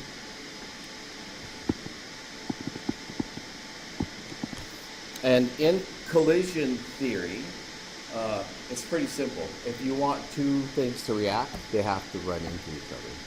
They have to collide. So molecules must collide to react. So if I could represent NO2, for example, NO and O2. Well, NO could be like this. I'll do N in green. That's actually a standard color. And O would be red. That would be NO. O2 looks like this. Right? In order for those two to react, they're going to have to collide with each other. They're going to have to come together somehow. And this is on a molecular level. They have to come together. The other thing is they have to have the correct orientation when they collide to produce a product. So you know the ways I drew this here. When those two things collide, the product is supposed to be 2NO2 actually. Like that, 2NO2.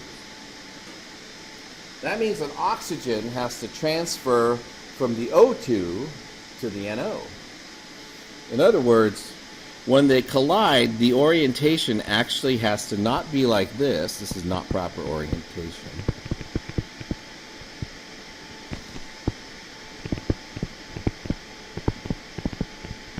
But it actually has to be something like this.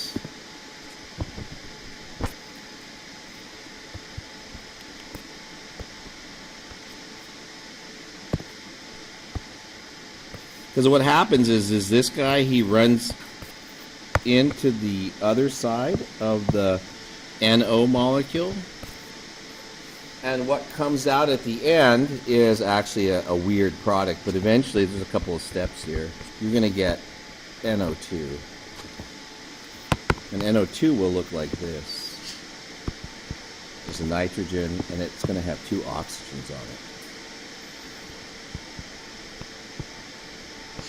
It'll look something like that. Well, for that oxygen to get attached to the nitrogen, it just has to, they have to strike in the right way. I have a simpler, less chemistry example of how orientation matters when a reaction happens. So,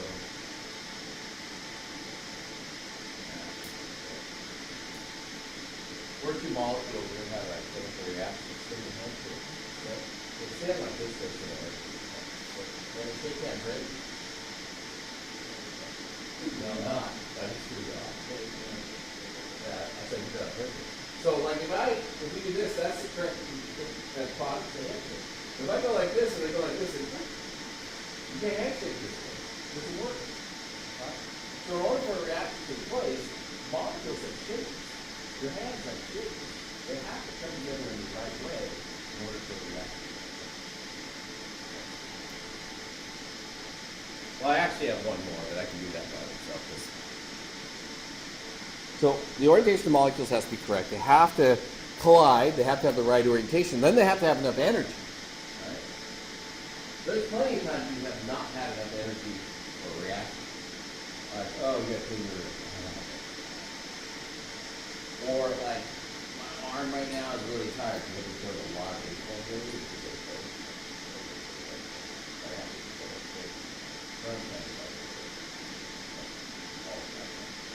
But like if my arm was too tired and I couldn't shake hands and I would walk up to him and let's shake hands and I didn't want to get my arm like this far. You're like,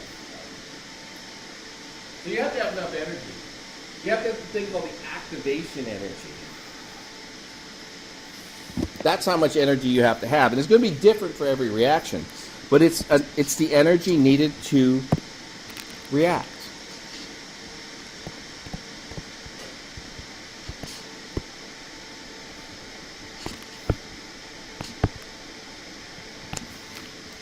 For two substances to react.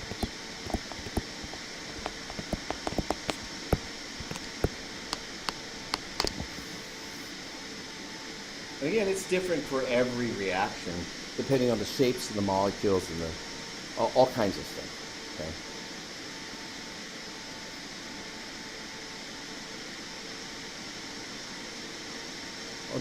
On a deeper level, right?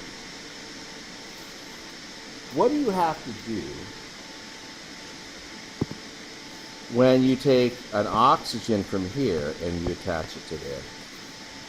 Right, you take an oxygen from the O2 and you attach it to the NO. What do you actually have to do this?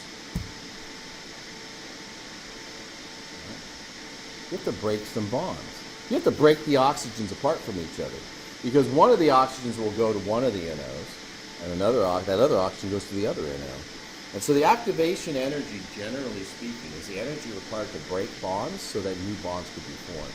Because when we go back to Dalton's definition of chemical reactions, when elements react or compounds react, they do so by rearranging their bonds or the way that they're connected.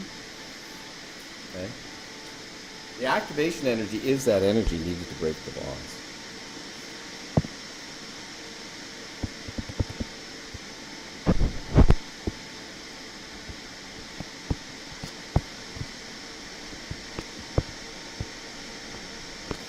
Okay, having said that, we're going to talk about how different kinds of changes affect the chemical reaction rates, not the equilibrium, but how fast they'll react. The first thing is concentration. So how does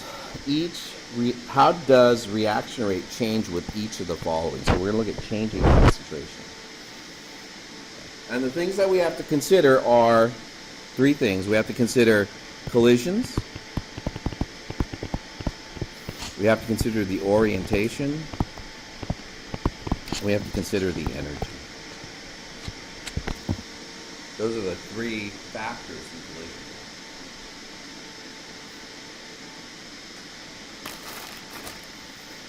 So let's say I take I have a reaction and it's going at a certain rate, and I increase the concentration. What's that going to do to the reaction rate? How fast it reacts?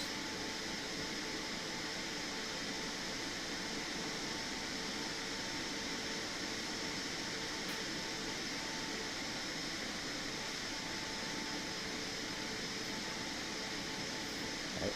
If I have a reaction, could be this one up here, if you really want it to be. It doesn't really matter. So let me rewrite that to give you something concrete. So I have NO, I have 2 NO plus O2 makes 2 NO2s, like that. Those actually are all in the gas phase, but it doesn't really matter if it's gas or solution.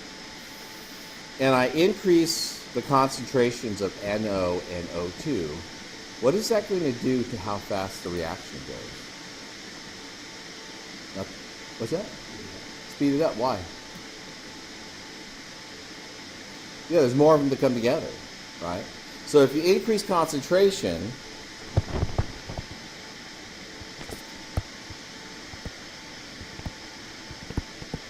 you increase collisions.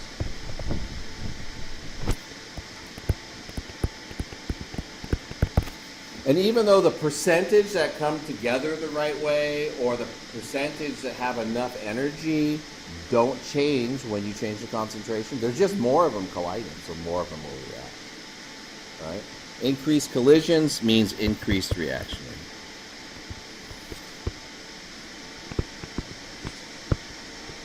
And it's all based on that.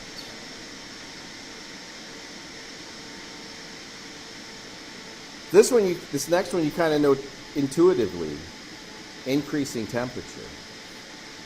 Right? Now, this is how I know you know it intuitively, so I'll just ask you this. You're cooking an egg. You have it on high and you have it on low. You cook 2 eggs, one on high temperature, one on low temperature. Which one cooks faster? High temperature. That's the fast. Cooking is a chemical reaction. How fast it goes depends on temperature.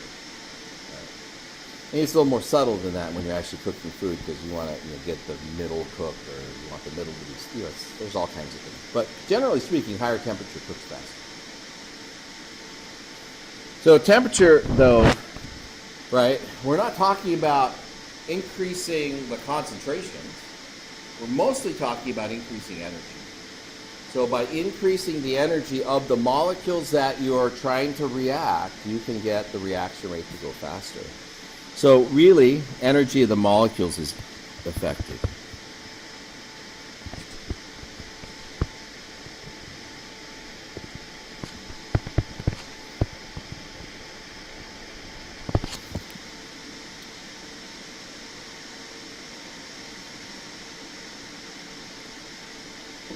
So typically, this is a number they throw out there for chemists. If you increase the temperature by a factor of 10, there's a 300% increase in, well, not factor 10, if you increase the temperature by 10 degrees Celsius, so because it's chemistry, we're talking Celsius, 18 degrees Fahrenheit. the reaction will go 300% faster. So a pressure cooker, right? What does a pressure cooker actually do? It actually allows you to boil water at a higher temperature, and that's why they cook so fast. So you take a whole chicken, you stick it in a pressure cooker, and 20 minutes later, you have a cooked chicken. Oh, it's frozen. It's really, yeah, makes a big difference, a little bit of temperature. So you're not really making the temperature that much higher, but you're increasing how fast that chicken will cook by increasing the temperature. All right. So this is affecting energy.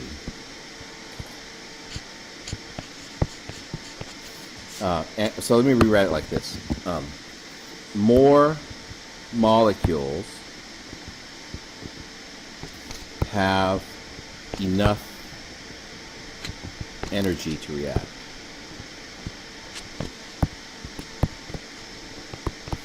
And the energy is, again, more than the activation energy. So I'll put that in parentheses.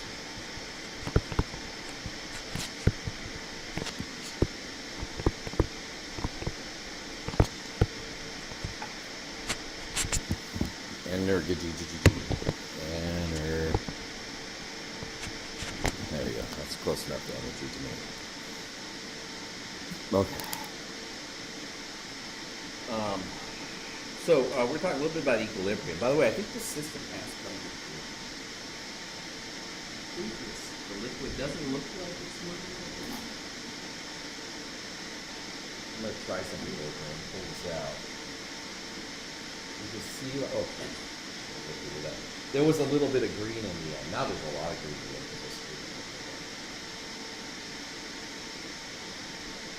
See if I can get it started.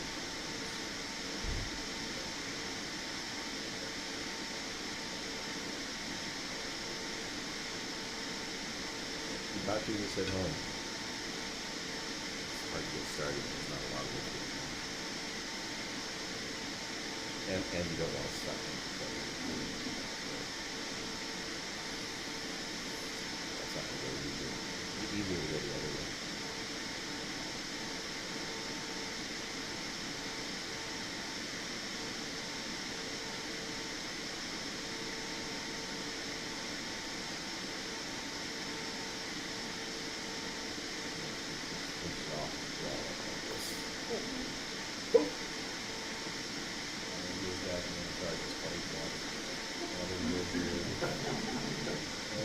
I think we got it.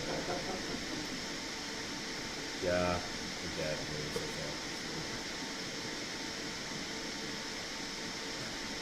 The projector suddenly goes out. We're going to turn the lights off. I don't know who did that. I'm going to spill water. It's like, well, why do you put a sink by all these outlets? Oh, nobody's happening. All right, I'll just have to use this. My wife's doing that. Oh, look.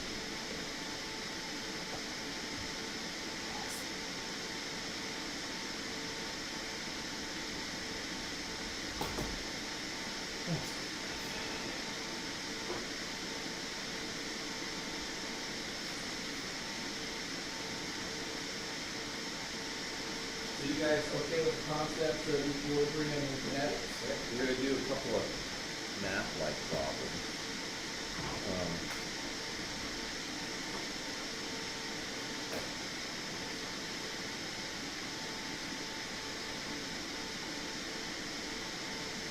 I wish that did.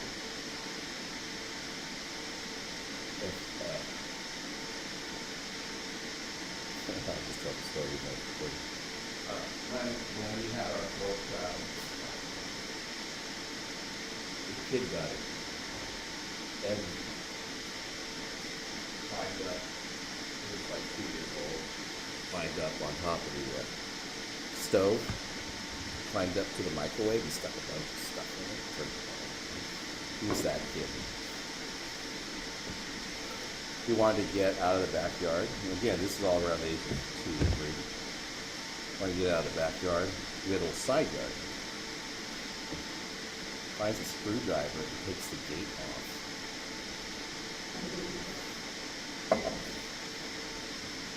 Okay. And then my wife goes, I don't know why. I always like that. Then my mom starts telling stories. I'm like, oh, I guess that was me. It's from my side of the family. It's not from her. And then I started remembering all these stories of like how I took my cousin's radio apart and I couldn't get that together. Broke a model house he built. Karma. So we're going to talk about writing what's called an equilibrium constant. Because these levels always come to the same, we can write a mathematical expression that describes how far a reaction will go, because it always comes to the same level. So let's start with our reaction of N2NO plus O2 makes, 2NO2. And these are actually gases.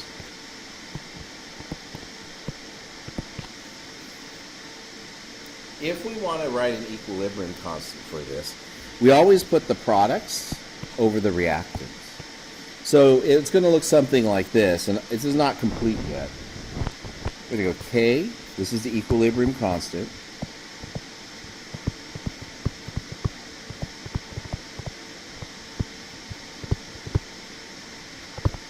Like I said, it always reaches the same level, and so we can describe that in an equation. Is going to be equal to, and then I have to introduce this bracket. So this bracket means molarity.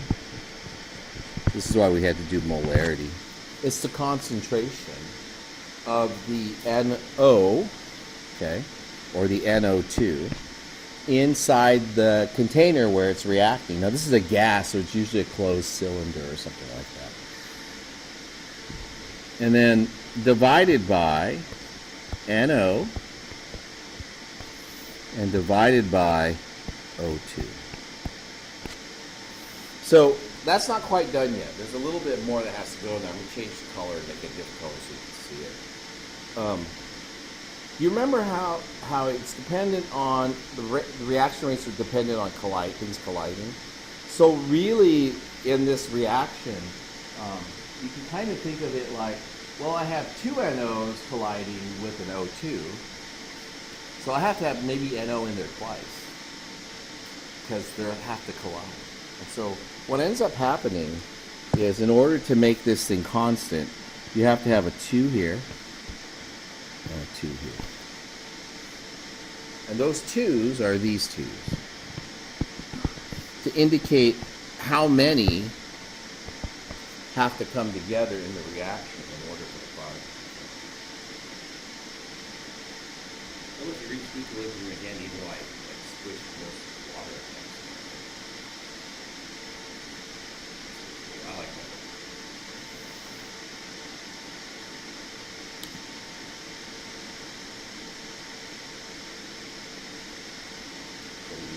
Board. I'll just do this. Where's it going to come when it gets equilibrium again? This is going to come down. This is going to go up until they meet the same level, and we're at equilibrium. And what that means is actually, and this is an important concept, that the rate of this reaction and the rate of this reaction are still going on, but they're balanced now. And this represents concentration. As this concentration drops down, the rate of the reaction goes slower. And as this one goes up, it goes faster, and eventually they equal each other out. They stop moving.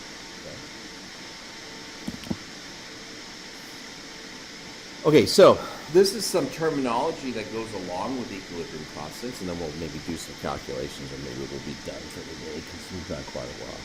Yeah, we'll be done for the day after this. If K is bigger than 1,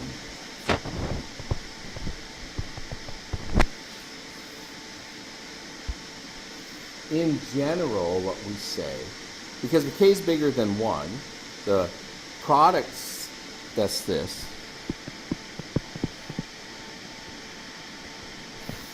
is going to be bigger than the reactants. That's this.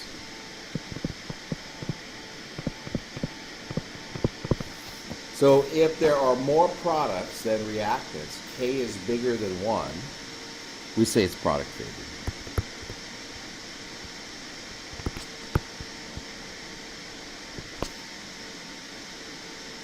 If K is less than 1,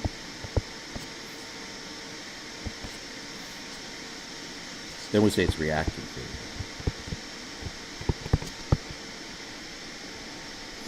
Most of the reactions we do in this class, like that we did a single replacement reaction yesterday. That equilibrium constant is like 10 to the 20th. It's like 10 with 20 zeros after. It's huge. It's super product favored. But there are also a lot of reactions that aren't very product favored. Most biological reactions are not product favored. Like the ones that synthesis reactions, like anabolism, I think, anabolic processes where you're creating molecules, those are not spontaneous. Your body doesn't naturally produce muscle to give you all your food. I'd have a 6-pack instead of a 1-pack. That kind of thing. It's okay. Hasn't hurt me too much yet, so we'll see how it goes. I'm an experiment.